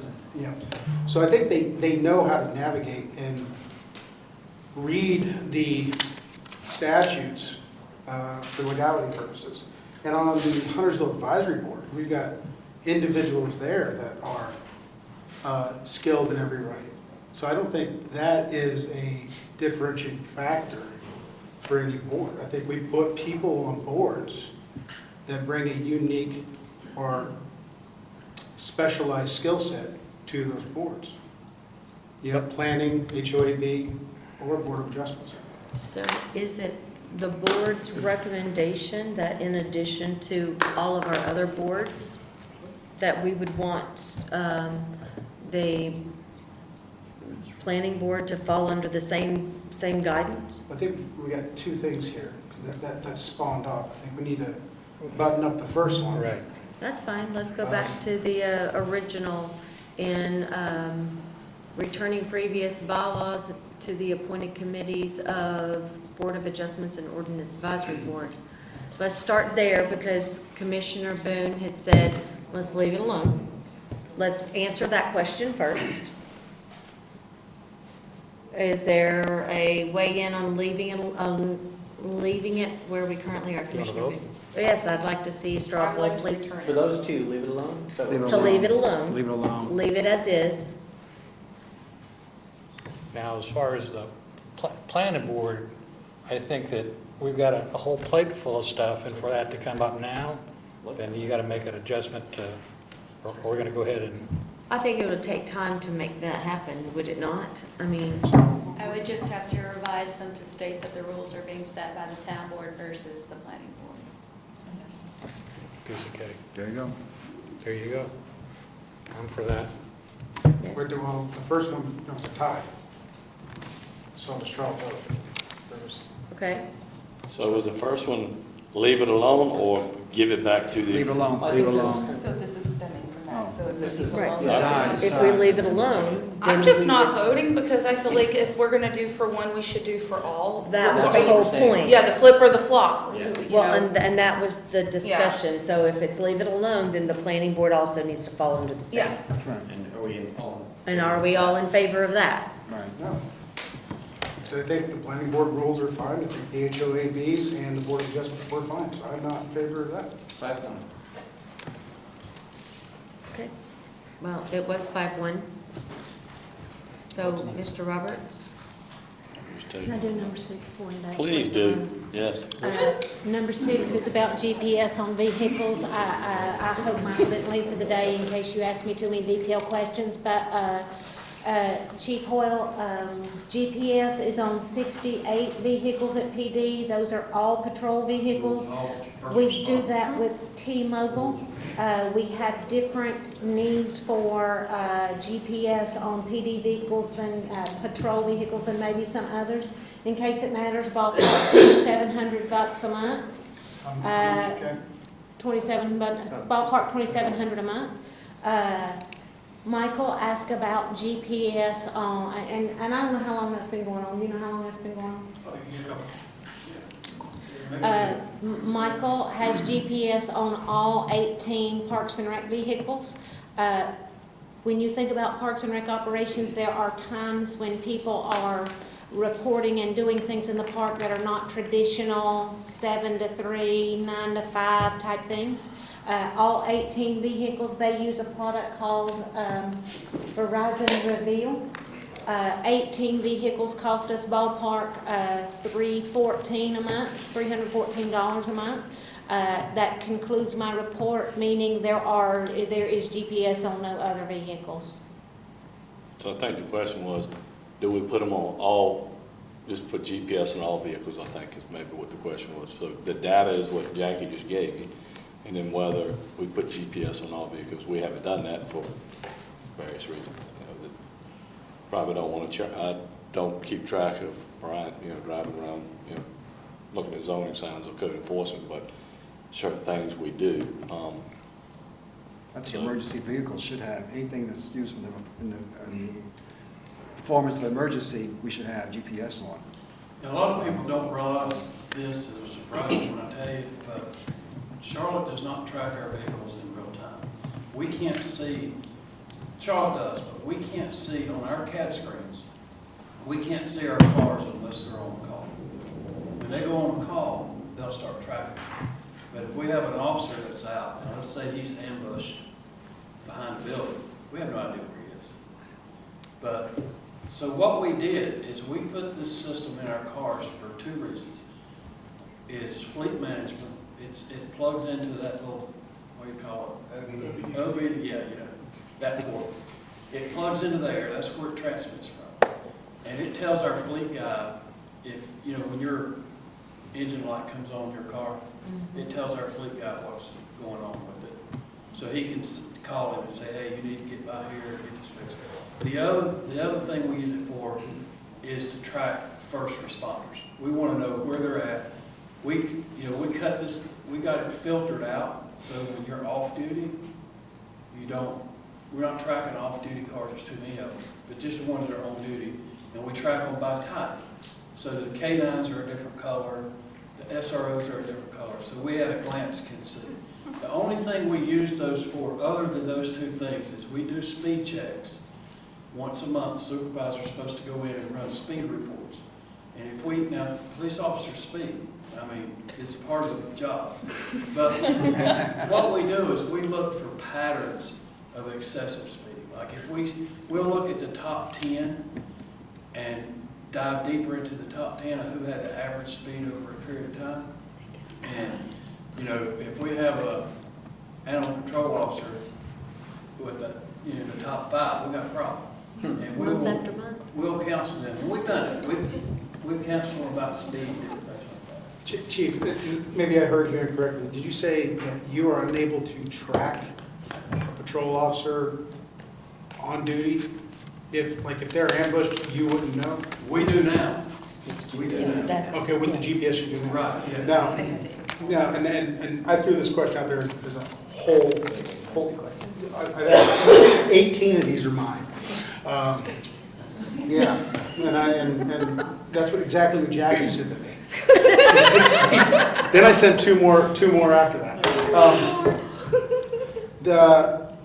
With fleet management, and I have very little experience with fleet management, but if we're paying two different companies, would it be something that the town should look at getting one single fleet management company under one cost to handle all of it? That way we're, can possibly expand it to all vehicles and be able to, that way we know what we're doing. And then we just heard talking about doing fleet management, as far as taking care of our vehicles in-house, which I think your numbers are very low.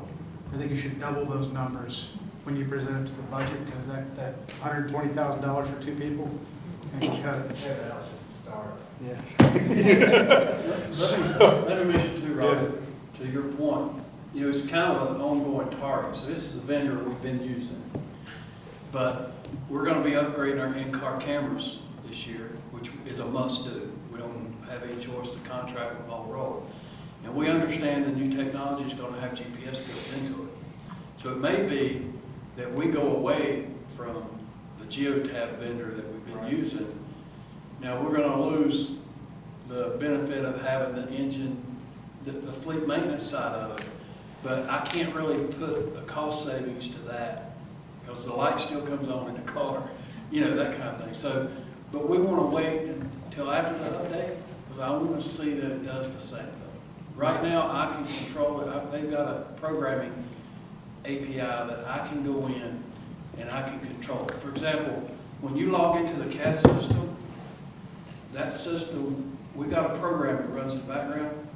When you log into the CAD system, it goes and changes your status in the GPS system so that it turns you blue and it cuts you. If you're logging out of the CAD system, it will take you off the map because you're at home, that kind of thing.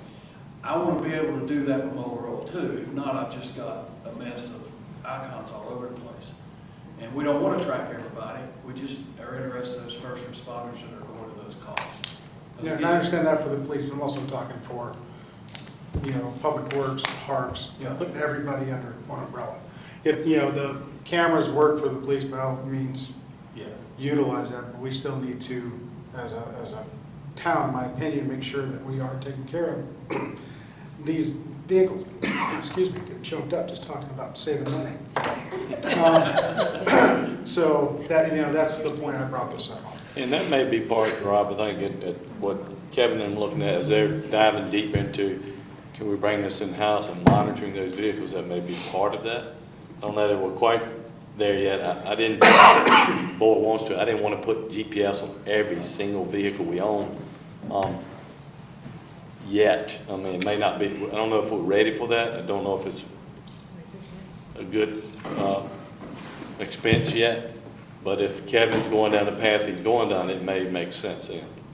I was adding, we need to, I think that at some point there needs to be some, we have some pretty specialized equipment that runs 2 hours every week, if that, for bulk item pickup or whatever. It's pretty super specialized, but, I think you're throwing away money to try to track that on GPS. So I think it's a broad sweep to say every town vehicle gets GPS. I think we probably maybe need to nail down specific vehicles perhaps that make sense, where others, it may not.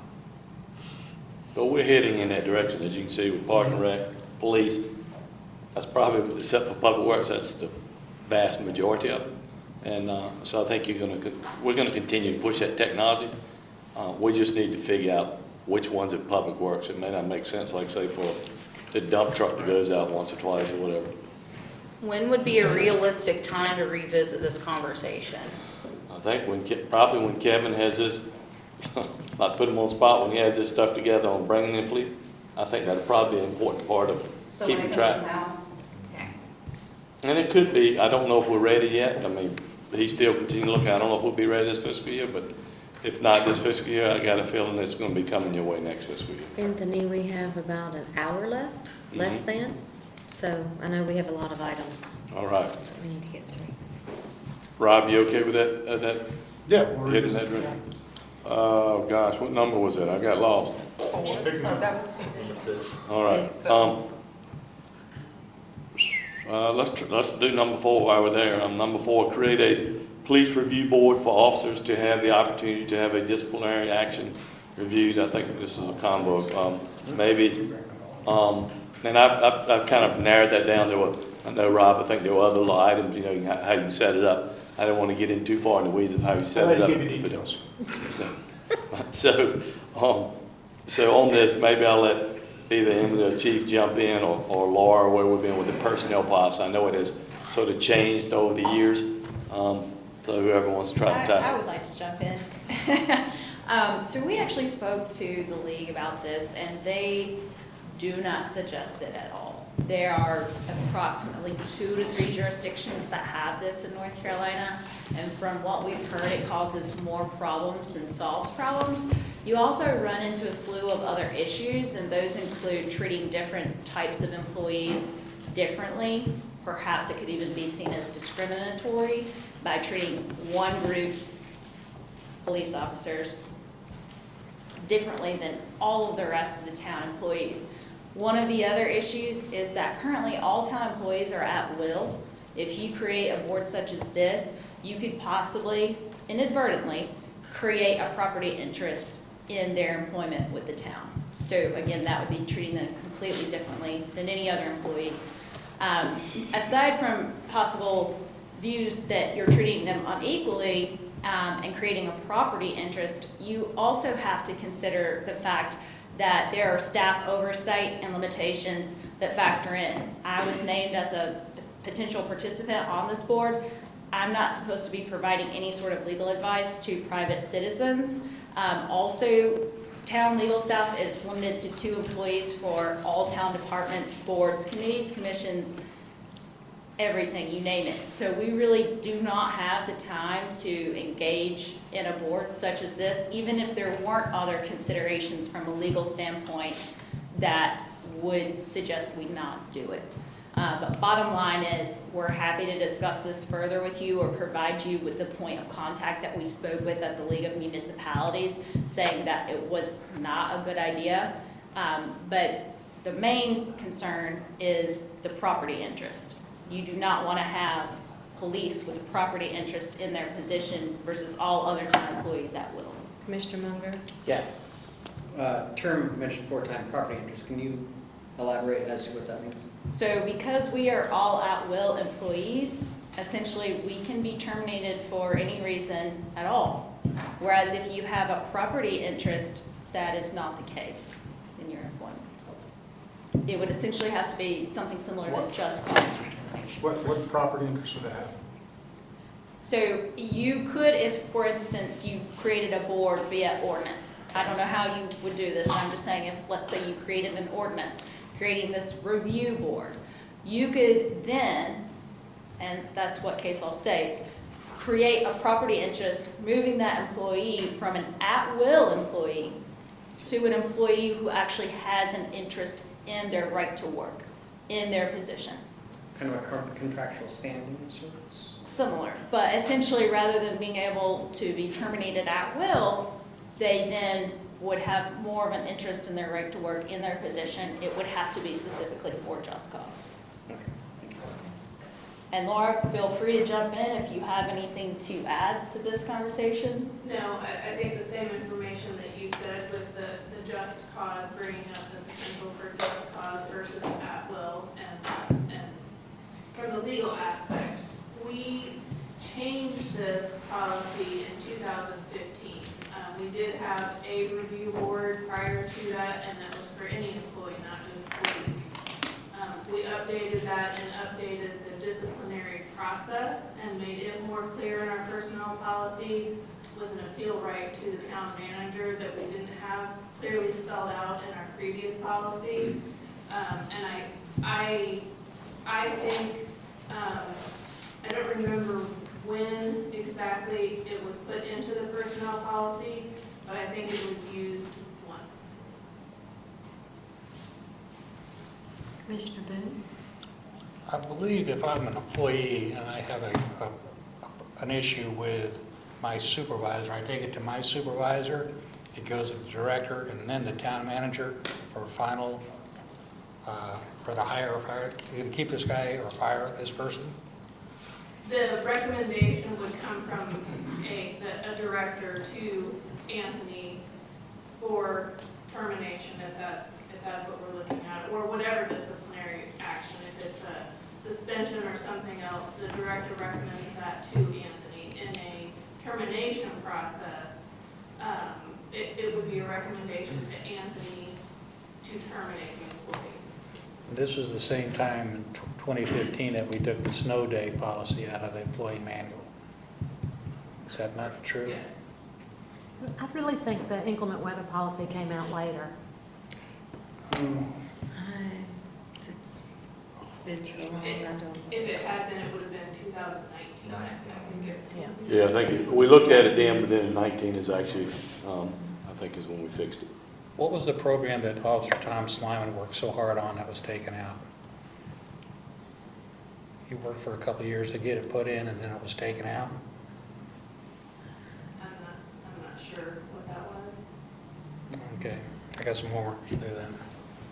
So, I don't know, Chief, you got? I just want to add just an example of, police review boards can be all kinds of things. And I've been, I hadn't worked directly, I hadn't had a police review board working with the departments I've been with, but I've lobbied against them a lot. I was president of the Police Association, North Carolina Police Association 2015, and that was one of the topics that continually came up by the Police Benevolent Association, the FOP.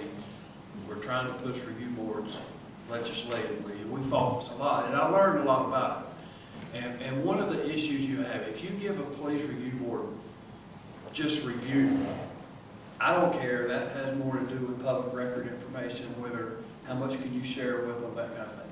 If you give a review board actual authority to overturn disciplinary processes, when you can run into some real problems.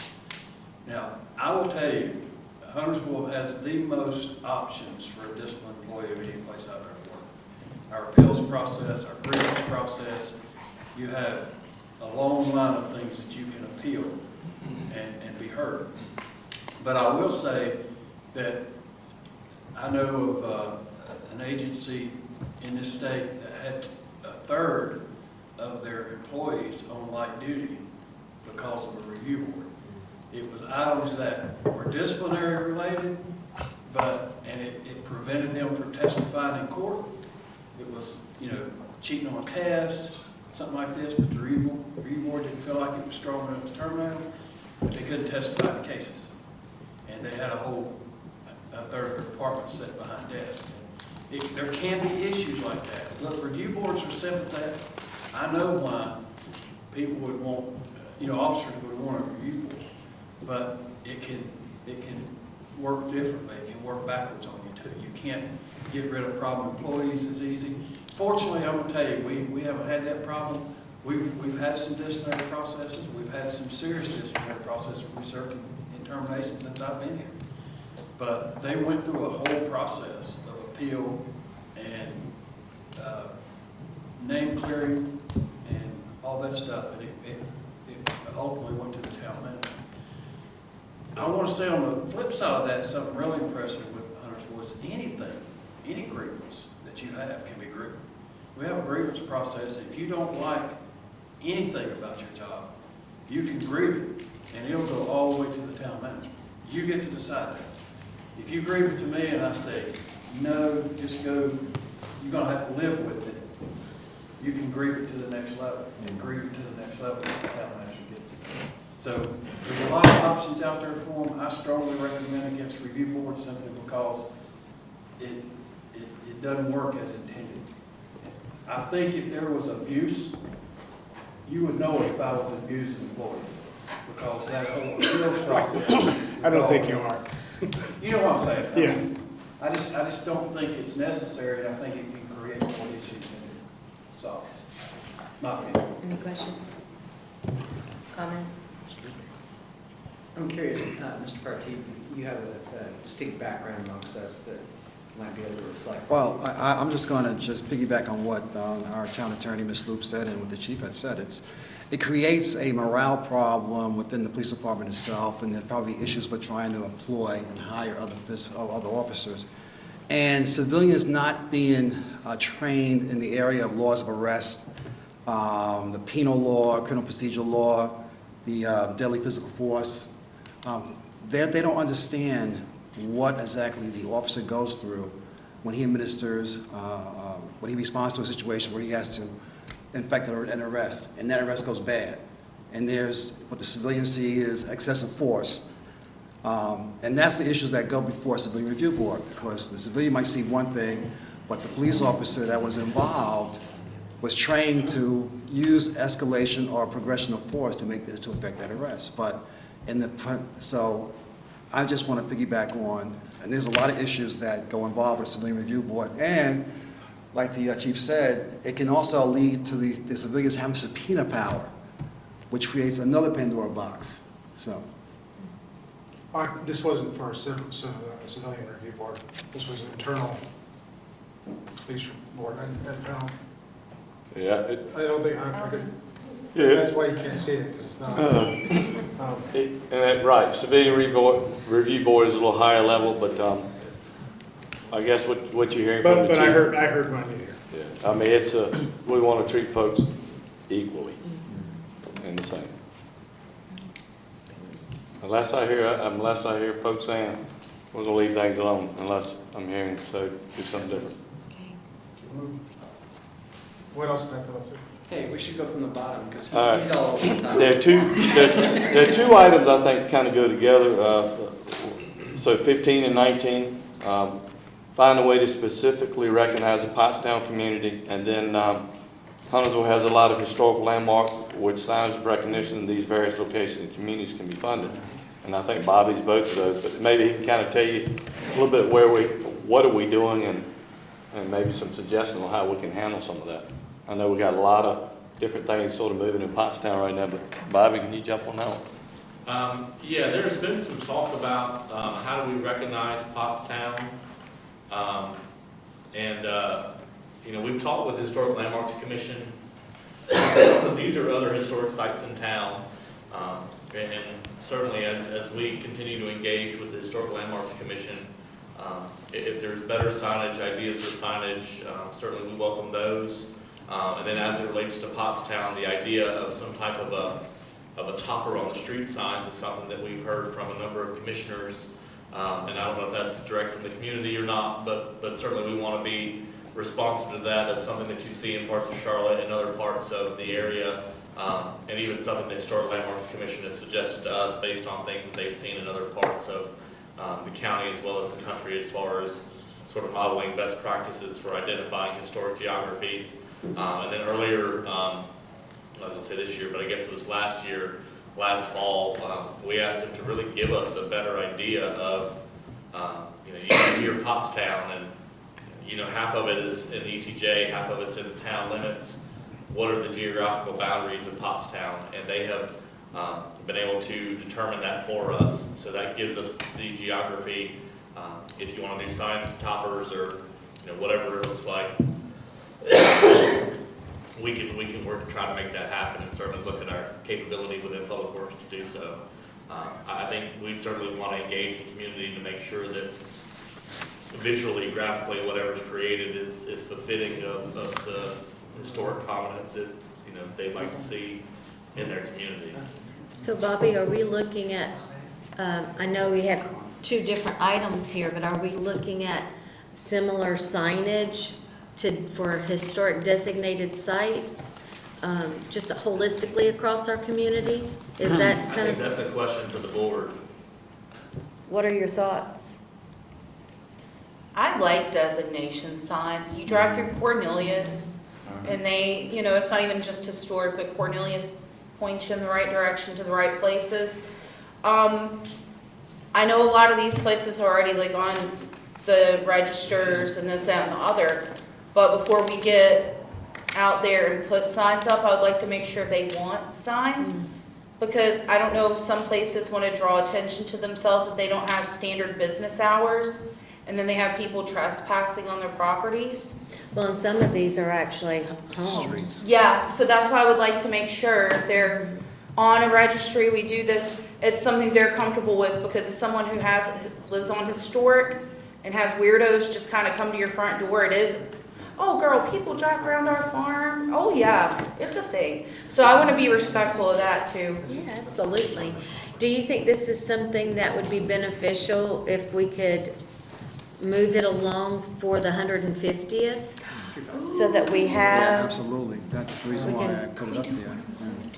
yes, Commissioner Munger? I do appreciate this list. This is one of my topics, and others. I'm not the only one that kind of threw it out there, but one of the things I don't want us to lose track of is also, and I believe it was mentioned briefly, is putting toppers on the actual street corner sign as opposed to individual addresses. Additionally, various places and over in Vegas Square, I can't even remember the place. There's a couple places that have those kind of like bronze signs. That's kind of what I envisioned as an entrance into Pottstown from Holbrook. And again, we absolutely should get feedback from the community as to whether or not this is appropriate for them. They're receptive to it, but that was kind of where my thought process was. Am I mistaken, was the Craven House, was that gone? Number 11? This is on our list. That's, Okay. yeah. We'll clean it up. Madam Mayor, I'd like to make a, That one's actually in Charlotte. That is the father of the Yeah. It says Huntersville. Mount Mount Holly. Holly. Neighborhood, Huntersville. There are addresses in Charlotte, Davidson, and others, they have a Huntersville address, which is separate. It's a legal thing. Yeah, we met the grandkids through the process of the Craven House, and that's the original homestead. Oh, wow. Good to know. So that's correct. So Commissioner Boone? you were yes, saying. the Old Huntersville Historic Society, we have contacted a company that makes something for your cell phone that you can designate historic things, and you can have a walking tour or a driving tour. And we have the money to pay the $3,000 for it, but it's been designated for just the old jail. And it's not, we don't have it in our checking account, the town has it in your checking account. And we can't get it out unless it's spent just for the old jail. Is there any way, and I'd ask Emily this, is there any way that we can take that money out to make a historic marker icon for our phones. I'd have to look at that specific language before I answer that. and Well, see. I'm just throwing it out there. I mean, it's still $3,000 to $4,000, depending on how many sites you put on this. And right now, we've got a walking tour ready to go for within a mile radius of downtown. And then we have an old church down Gilead Road that we'd like to put on there also. But again, it would deplete our budget for the next 5 or 6 years if we did that. Jackie, refresh memory for the old jail funds. Where were those originated? That's OHHS's money, not town money. So, I'm looking for an assist with Dan and Janet. My understanding, there was an agreement that the town would spend up to X number of dollars, and we didn't spend that. 25, 30 grand? Oh, no, it was $12,000, the Okay. original amount, to refix the roof. We paid the town back, and well, I'll let Jackie, not Jackie, but Janet, help me out. I know that the OHHS gave us money, or donated money to the town that was specific for the jail. There's $5,000, I don't know if that's what's left, or if that's what was donated, but a $5,000 figure comes to mind. Yep. But it was designated for the jail, so it was my understanding that because it was specific to that, it could only be used for any improvements or, to the jail. the jail And the itself. reason why the money went to the town and not to us is because we had to get the landmarks, Mecklenburg County Landmark, getting involved with the architect that we used and the people who fixed it, and that we ran all the bills through the town, and that's what they did, so we had to deposit our money into the town account. Because the town owned the jail. Right. You were on the board when that Yeah, happened. the town owned the jail, and OHHS could not have anybody go do work on the property. They'd have that Right, property. the We bought liability the insurance and all That's that. right. Memory now. So I think I'm hearing maybe do a little more research and come back, OHHS, maybe some street toppers, maybe some signs for various locations, so do a little more research. Well, I think what Commissioner Boone was asking was for the And the app. funds back for the app. Yeah, we Is gotta that- check. And that's, Well, that could help us with the historic landmarks. Designation. And a lot of people nowadays that, like the 150th centennial, they want to have a scavenger hunt. right, Instead of generating that, it's already right here. right. And you would pull it up, it would have 5 or 6 questions, a picture, a video. And if we could find somebody that wanted to advertise that on it, let's say a car dealership, we could tie that into the app and charge them for the advertising. And I talked to Sally Ashworth at Tourism, and it'll be a stretch to get tourism dollars for that, so. Okay, yeah, let's circle back. If I'll that's do a good I'll with do a little more everybody. research and get some more info on all that. Do it. How about, number 20, consider establishing a top deck, Huntersville? Maybe Mr. Boone and I can tackle that one. Go ahead, sir. So there's a top deck organization in Cornelius, and that organization was established quite a few years ago, and there were 2 individuals that really sort of started that program to help with some, Chief, why am I talking, Chief? Why don't you talk about it?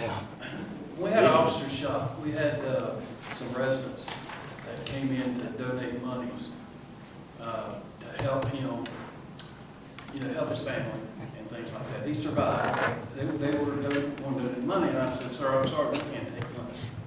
And we don't take money because it's all regulated money, right?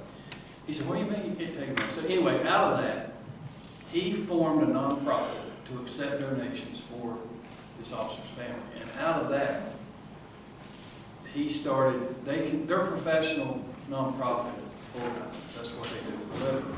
They started Top Deck and started using our local microbreweries and things like that to raise do is when an officer has something going on in his life, that he needs something, they'll write him a check, or they'll take him something, or they'll do something.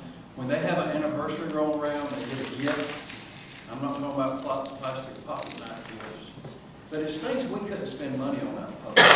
And it's completely separate from the towns. It's a nonprofit started by them. We, of course, supported them, but they do a lot of great things. And I will tell you, this isn't the first time I've been asked about this. I did put a couple of local nonprofit folks in touch with Top Deck to show them how they started and everything. But, you know, I'm not going to say who that was, but you got to have the motivation to do it, is what I'm saying. You know, we can't, I don't know that we can start a program, whether somebody's got to be willing to do that. If you know someone out there who's interested in that, I guess is what, you know, it's a great organization. It's a way to show appreciation to the officers. You know, little small things. I was talking to Amber the other day about my wife teaching over Barnett Elementary, and she's used to teaching in other schools that, you know, that just didn't have, she was in low poverty areas, and, you know, when teachers not getting any raises for umpteen years, you know, a little gift card to say thank you means the world. So, you know, even for officers, you know, if an organization like this just recognizes you on your birthday with, hey, here's a $10 gift card to Chick-fil-A. I know I'm being simplistic, but things like that go a long way in, you know, just recognizing and thanking them. And that's what the Top Deck organization does. It's not town funds. It's a, like I say, a 501c3 or something that would be set up to do that. But we have to have someone that's out there. If you know someone interested, I would say, you know, let us know, and we can put them in touch with the right folks. It's a great thing because it focuses directly on the needs of the officers. We don't focus on the needs of the department. I think it's a great thing. We get plenty of support, but we don't have that umbrella organization. Top Deck 2 years ago in Cornelius donated a Harley Davidson motorcycle to the department, so it's just not $10 That's right. Chick-fil-A cards. It's they raised a lot of money. They've done bikes, I think dirt bikes with greenways and things like that, and different equipment that typically wouldn't fall in the budget. Just so if you know someone interested in that, let us know. I think it'd be great, but it's not a town function, it's not town money, et cetera. So someone needs to step up in the community to Yes. help lead it. Yeah. Okay. That's all. Real quick, do you have just a figure, what type of money would be necessary to start something like that? I don't, and I wouldn't want to throw something out there. I'd love to chat on that. I will tell you, when you reach out to the community, these businesses to have little fundraisers, you know, we had microbreweries having fundraisers. It's amazing that our community is just as supportive. It's just not organized through an organization. All right. Let's hit 23, which is development of town apps and related costs to push out notification events like waste management, you know, surveys. I know we talked a little bit about that. Kim and maybe Bobby a little bit this morning. I don't know how much further we can talk about maybe Civic Plus that does some of the apps, or whether we're going to look at other options that may be able to push that out. Yeah, we looked at, first and foremost, because Civic Plus does have an app, and it pulls right from the website. So again, it ties us with that platform. The pricing from them was $6,000 to create the app and $6,000 annually to have it. That if we went out to another vendor that was separate from the website, it would be creating all of the materials again. The prices are comparable. I think we could actually get less than that. I think the bigger discussion, if we could have it truly with the communications committee, is I did contact some of the local municipalities around us that have apps, and how the numbers of people that download the apps, and for many people that's considered a one-off app. And most, Davidson had about 500, which is a good percentage for Davidson. Mooresville had 500, that's 1% for Mooresville. So I think it goes back to getting pricing and see if that's how we want to allocate the dollars, especially if we may or may not be changing platforms. But it's a lot easier to attach an app to an existing website so that it pulls everything. We did have that at my previous place, but the usage numbers were really disappointing for the cost of the app, but that does not mean it's off the table. And again, I think it's a good discussion. The things I would be more concerned about is like waste management type things, because that is controlled by a vendor that we contract with, but it's not an in-house service. My first thoughts were back to the snow days when we weren't collecting and we were collecting, and they said we were collecting, and then they did collect, and all of that stuff, people look to us because we're the ones sharing the information, when it's actually not at all us making those decisions. So pushing out information that is actually not made or controlled by us is a little concerning, because you can go to their website and get some of that, but I do think there are ways to come up with some options here, and I would love for the Communications Committee to take that on as a challenge and almost as an aside with the website type development. That's just my recommendation. I'm the one that added that, as you've heard me say a whole bunch of times, and it's just because I do see you posting on Facebook and Instagram and Twitter and everyone has their own preference of what social media sites they like to use or what they want to use. We just had a conversation, I was saying I like to watch things on Facebook, and she said she prefers YouTube. It's all differential. But in my eyes, if we had a centralized place, now I might not go into the app all the time, and we were talking about emails earlier, and I was saying I get the emails and I don't read them. Probably because I'm on this side, and like at this point I've already seen an agenda or something like that. But I'm not one to necessarily read emails, but I can't ignore a push notification or something along those lines. And so I was just trying to brainstorm ways, because we've talked so many times about trying to get more public engagement, and we are somewhat leading more, into the virtual world. So if it's ways that people, when they download the app, they can choose push notifications or not, and if they choose yes, then waste management, or the police department, puts out a traffic thing, and then 7 of us share it, and you share it, and then it's a chain, and then, for instance, today, Commissioner Kidwell called me and he said, "Where's the road closure I saw you post about?" I was like, "It's next door. It was 3 days ago." And he was like, "Oh, it just now came up on Nextdoor," for him. But if we have control over when we're pushing things out and getting pertinent information out, or reminders about surveys, things like that is kind of where that came from. I agree. I think there's opportunities out there for us to look at all things, and we're hopefully going to try lots of new things. That was a promise during the interview process as well. I'm not opposed to TikTok, but that's a different discussion. So Communications Committee tackle this thing and get us some options. And that's why I didn't really ask as many questions earlier, because when we all agreed to look into the companies, I would like to see that pricing involved in that. Okay. While you're still up there, Kim and Bobby, how about provide American Sign Language interpreters for board meetings and events? Okay, I will just say that is something that we do comply with ADA, and we maybe need to do a better job of pushing that out. But on every agenda that Janet puts out, there's a thing on the bottom, and it says that special accommodations, anyone needing special accommodations when attending this meeting, and/or if this information is needed in an alternative format, please contact the town clerk. We do ask for 72 hours notice because we meet on Mondays. So please tell us by Friday if we need to make some type of arrangement. But so those pieces are there, and it's on all of the agendas. So I think that is something that we should have the database of if we need ASL, if we need certain accommodations. But that is there in asking people, just let us know if you need it, and it will be our job to provide it. So just let us know. And I brought this up too. But what is our process if someone does fill that out and say that they do need an ASL interpreter for a meeting? I have to defer to the clerk on that one. I believe when I asked, she had never had that request, but that does not mean we're not prepared for that.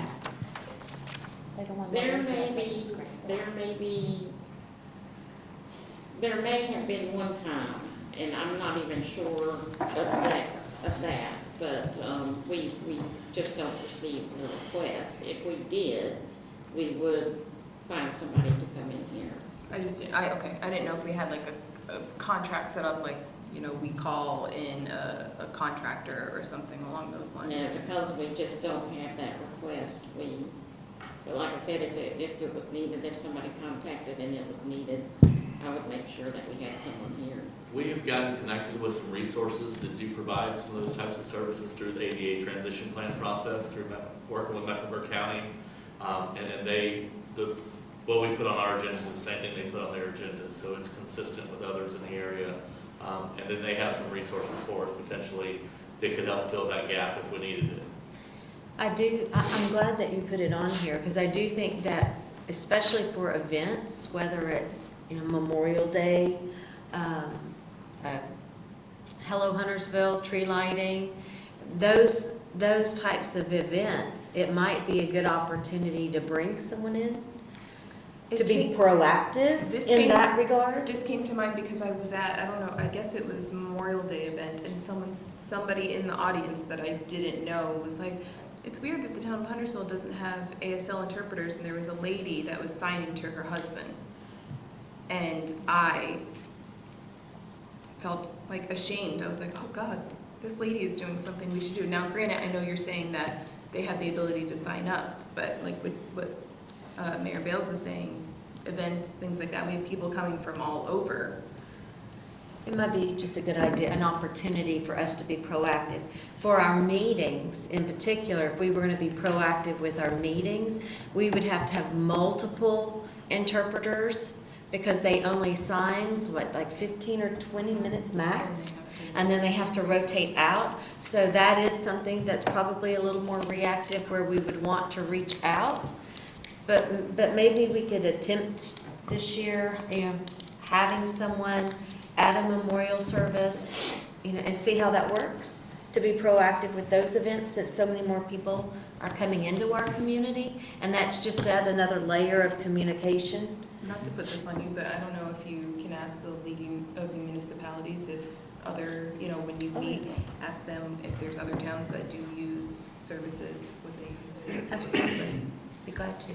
I'm the town's ADA coordinator, and if asked, it would be my job to see to it that we find some money. I generally participate monthly in disabilityrights.org Zoom call on delivering these services. That would be the first call in place about having somebody, and it's just something that we've not historically budgeted for. We would absolutely comply if asked, and so we just need to start budgeting for it and handle it. The truth is, as we continue to grow, we're bound to have individuals in our community that need these services. So for some events, maybe we could be a little more proactive. So we'll get I'm some, just looking at Michael across the road, that's all. To me, it's that Memorial Day, Veterans Day, seems like a lot of Mhm. events.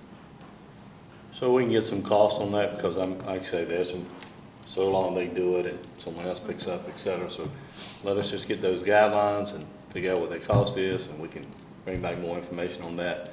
And if that's something the board want to do, we'll roll with it. Is that fair? All right. I'm trying to pick off some of the easy ones because of the time, so obviously we're not going to get to all these We days. have 20 minutes. Some of these take a little bit more time, so don't think I'm just trying to skip over them. We will put it on a pre-meeting and tackle them. So I'll just keep jumping on, hopefully some, maybe some smaller ones. Jackie, you want to, well, let me try. How about emails as public comment? I think at our last meeting, we talked a little bit about that, about, whether accept those now that we're back in person, et cetera. Emily or Jenny, you may have to help me out here. I think this was the second throw from the last meeting, I think, we talked about. So basically, we just have a policy in place regarding public comments when the meetings are held in person. And what it says is that essentially the comments will be in person unless the board elects to allow telephonic and/or emailed comments. So it's really your decision as to what you would like to do. Anyone? I don't see a problem with letting people send emails to have their comments, but I would say that if we start doing it, then that just should be permanent practice. That's the only caveat. And I do think that we should be encouraging people to come and truly participate besides just sending a note. Does, But that's just me. does anywhere else consider emails as public comment? Because that started because of COVID. Correct. And us being in the emergency states, and, you know, last year I was all about, let's include them because people don't feel comfortable, but now it's like, we are where we are, so I can't recall anywhere that includes written comment. I can't, like, No, it's, And the I- standard is, Spoken word. Commissioner Munger. I'm actually kind of open to it, and mostly because our meetings are at 6 p.m. If people are working in the downtown area, when is the cutoff on being able to sign up for public comments? Is it around 6:15-ish? If they're wanting to sign up, or if they're wanting to email a comment, they have to email it by 3 p.m. the day of the meeting. No, I mean, if they have to show up in person, sign up on that sheet out there. Pretty much after the meeting starts, if I see Right. somebody that's circling around that acts like they want to sign up, I'll just So take let's it say to the They have mayor. till 6, and and our policy states that once the meeting starts, Yeah. we don't allow them to sign up, but up to 6 o'clock they can sign up. So 6:15 with maybe a slight fudge factor. I don't see the down.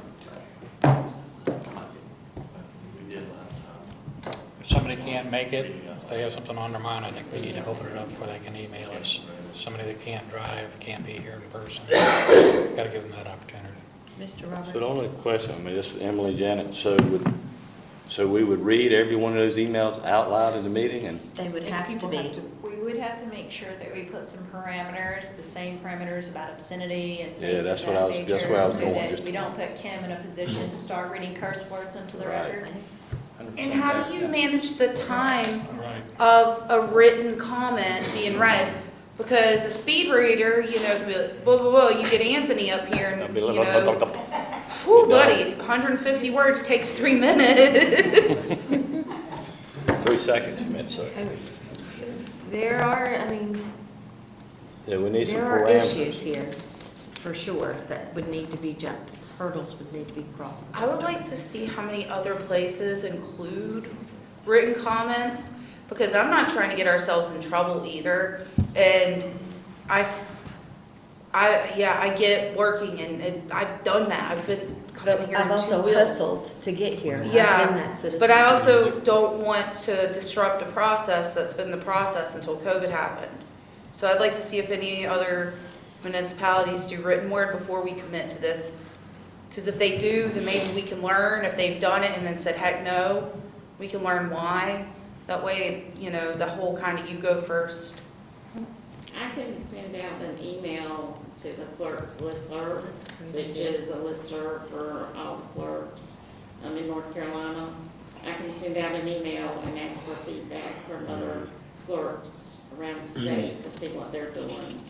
You know, I also think the other piece is that whether it's read into the record or not, someone emails you, and they're communicating. Yeah. It's part of the public record, whether it's read from there or not. So that's something to take into consideration. But I would be interested as well to see what other communities are doing. What Anthony would say now is, let us get some information together and get back to the board. Yes, 15 minutes.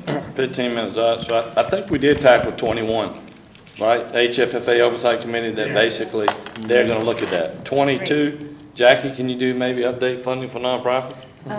So I distributed via email, maybe 6 weeks ago, the town board adopted a fund balance a funding nonprofits policy. Bobby, are you able to pull that up? It's a one-pager. That's the policy that exists today. If that's not the policy you want, let's talk about what needs to be changed, or review it and email me and let's get something together. Here's the policy as it exists. What's your pleasure? Can you give a quick, just a one or two line on what, Patty? Come on, jump in here. First paragraph is grants, second paragraph, got to be a public purpose. All right, we're good.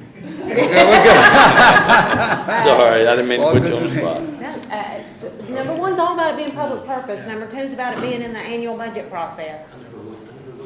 Number 4, it tells you what it doesn't apply to. It doesn't apply to the fire department. So ultimately, they had to submit a packet to us, and I Yeah. think this question probably came about when,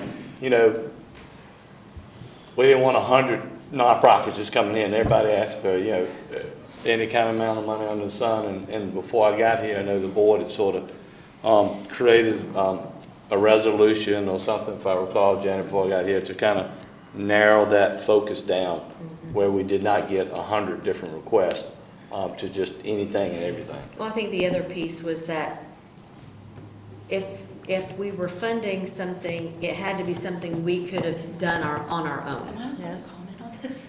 No. That's the public purpose The part. nonprofit stuff, because nonprofits, I'm on the board. This is just a policy. I know, I'm so confused about getting in trouble now. Call mom.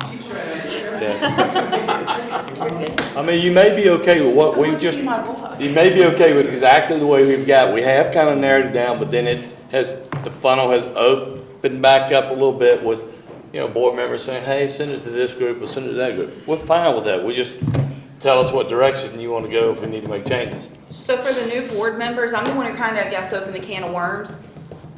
Because I think the way that we currently do this isn't fair or I hate the word transparent.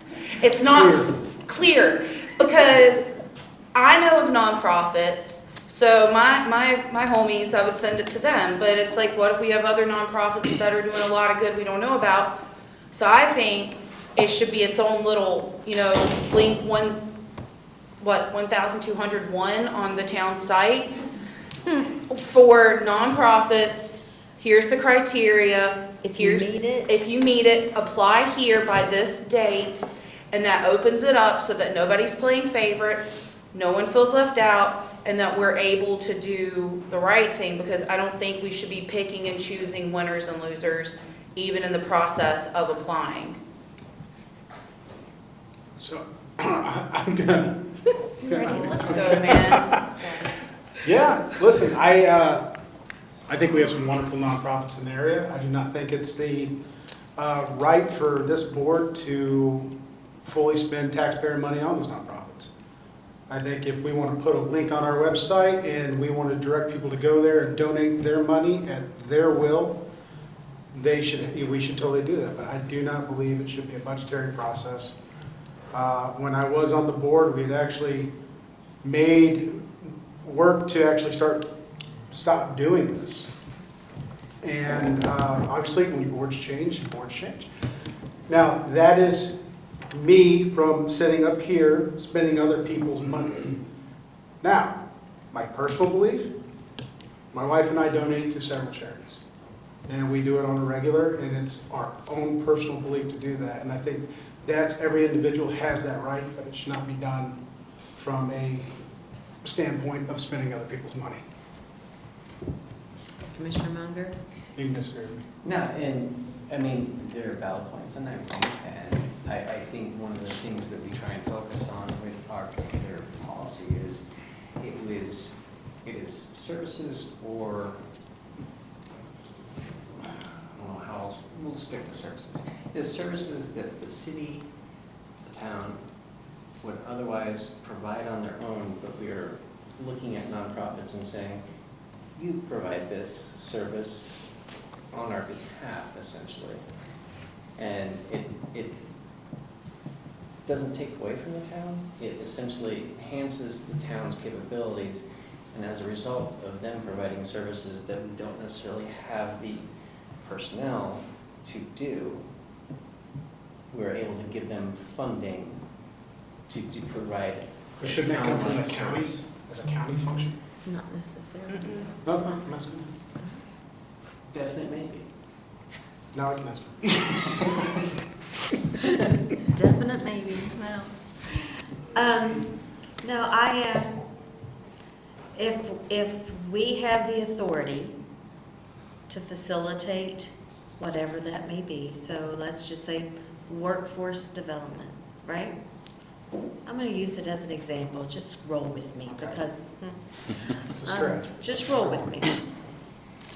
Instead of us paying employees, et cetera, to do that work, we're then supporting an agency like Ada Jenkins, who helps people with workforce, right? Workforce development's one of their pieces to help them get the training that they need. We give it to them, they facilitate that instead of us, so we're not actually having the extra expense of paying for their employees, et cetera, and all that overhead. That's just one example. She said it so much better than me. I disagree with her, but that's fine. That's fine, you're more than welcome to. But I agree with you that the board did tailor it to where it was very specific. It had to be for public purpose. And that's kind of where we've left it. We haven't expanded it, we've left it within those guidelines. We were phasing it out, so we were reducing the amount. As I remember, it was going from 15 to 10 to 5, and I think 5 was the threshold that we were just going to leave it at. And the next year, we were back up to 15, if I recall correctly. That So- sounds about right. New board. Some of them you did phase out. ASC went away. I know. Correct.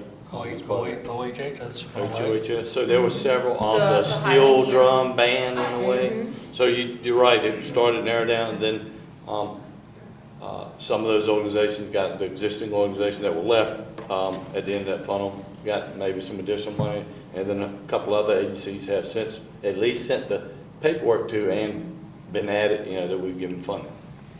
But you're right, it went here and then it started to go back up a little Commissioner bit. Barty? I'm a true believer in charity. And I believe that we as commissioners and the voters that voted us here would not object to us contributing to nonprofit organizations that are assisting those families that are in need. I have, as a police officer, seen poverty at its worst. I've been in homes where kids will sleep on the floor, freezing. I've seen infestation.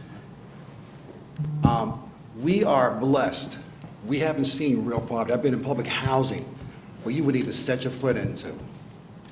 I've been in hallways that were urinated in, smelled like urine, feces. These are where people live. So I'm a person of being charitable, and I truly believe that our voters will not see this as something that we are giving their money away. I see it as a benefit. Commissioner Boone? Well, Derek, I agree with you. I think charity starts at home, but for me to decide what taxpayer money that the people that support me might not like the charities that we're going to be paying for.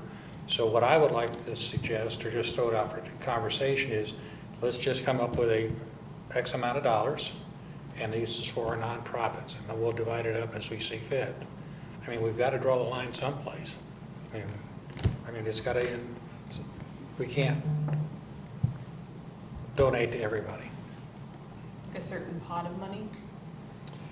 So a line item in the budget. Well, it can't be in the budget, or 4 of us can't vote on it. It has to be in the budget. Commissioner Kovacs, would you like to weigh in? I do believe in supporting nonprofits. I get your point, what you're saying, some of your voters might not like who you're choosing to vote for, to provide money for, and I get that it's hard for us to make that decision to fund, but we were also elected and we are supporting nonprofits that benefit our residents. So I do think we need to continue to support them. I'm not necessarily opposed to your suggestion. I've seen last budget meeting, or, when the last board discussed the budget, it seemed like there's a lot of back and forth on how much to go for one, to go for the other. So I don't know if we need to decide thresholds on sizes of nonprofits and they get this much out of the pot or this much out of the pot, or how we need to do that. I don't know, but hearing discussion where, I don't know. I don't have an answer for this, but I do believe we need to continue to fund our nonprofits. Well, and it's not just charities, like charities like the human service aspect. There's also historical nonprofits, like the Hugh Torrance Store, Rural Hill, and other things And we love to talk about Huntersville's history, let's save history. But if we're not willing to be, I see us not as contributing, but being a partner in those things. And then if one of those nonprofit entities that's historical goes like bottoms up, then we didn't help, and we are at fault for letting history flounder. And then to the specific pot of money conversation, the last 2 years we were doing budgeting during COVID. Well, we're getting out of that now. So I don't want to put X amount of dollars on it because the nonprofits we funded the last 2 years may come back with lower numbers, or they may not come back at all this time. So if we put it out there $100,000 and realistically it's only 60 grand, but then we said 100 grand, does that mean that we got to give more money because that's what we plan to give? Or does that make us feel obligated to give to nonprofits we feel about, but we feel like we got to meet like a nominal quote? So that's, I don't think it's ever been close to $100,000, right, Jackie? last year was like 125,000. Was it really? Yeah. It was, absolutely. Remember, some of that's tourism. Yes, that is correct. Like Q Torrance and those folks are more tourism. So that comes out of the tourism budget, not the general fund. But they're still nonprofit. So that's like, It's just a different funding. encompassing, I yeah. think this is just a, in my mind, it's just a different funding source. It's, How much came out of the general fund? Do you recall? I thought in total we did like 167. Yeah. But, you know, in the general fund is Ada Jenkins, Coast House, Caterpillar. I think we added those new. 27,000 would have been New Torrance and, But how much of that was tourism? Was that Let's net? see. Roll Hill was like, we always give them 20. yeah. We always give Roll Hill 20. New Torrance was 12, so that was 32,000. Is it Lake Norman? New Torrance was 12. That's a different. Okay. Regardless, I think this conversation, because we have 2 minutes, this conversation will continue as we move into budget season, but we I will think pick this it year up. I sent out 9. I personally send out 9 packages. So we funded 1, 2, 3, 4, 5, 6, 7 agencies, Angels and Sparrows, 5,000, Caterpillar Ministries, 15,000, Hope House, 10,000, Ada Jenkins, 20,000, Carolina Rapids Center, 20,000, Hugh Torrance House, 12, Rural Hill, 20, and the 2 organizations we did not fund was Arts and Science Council and Carolina Farm Trust because they didn't meet the criteria. That's less than 102. It's what? 102. It is what it To your is. point though, Commissioner Phillips, if we put a certain That's amount, we impressive. say 10,000, but the nonprofit only needs 7,000, are we tying ourselves to? How to ask them. Except for one agency asked for a lot this year. I saw this gap, but Oh, yeah. I just noted those. Well, and the board will have to have that conversation once it's presented to the board. so what was the sort of final recommendation? Keep down the path we're going right now until we hear otherwise? Yeah. I'm sure Are we've we Yes. doing this or are we doing this? You know, are we kind of, are we trying to narrow it down or are we spreading it out as a larger funnel?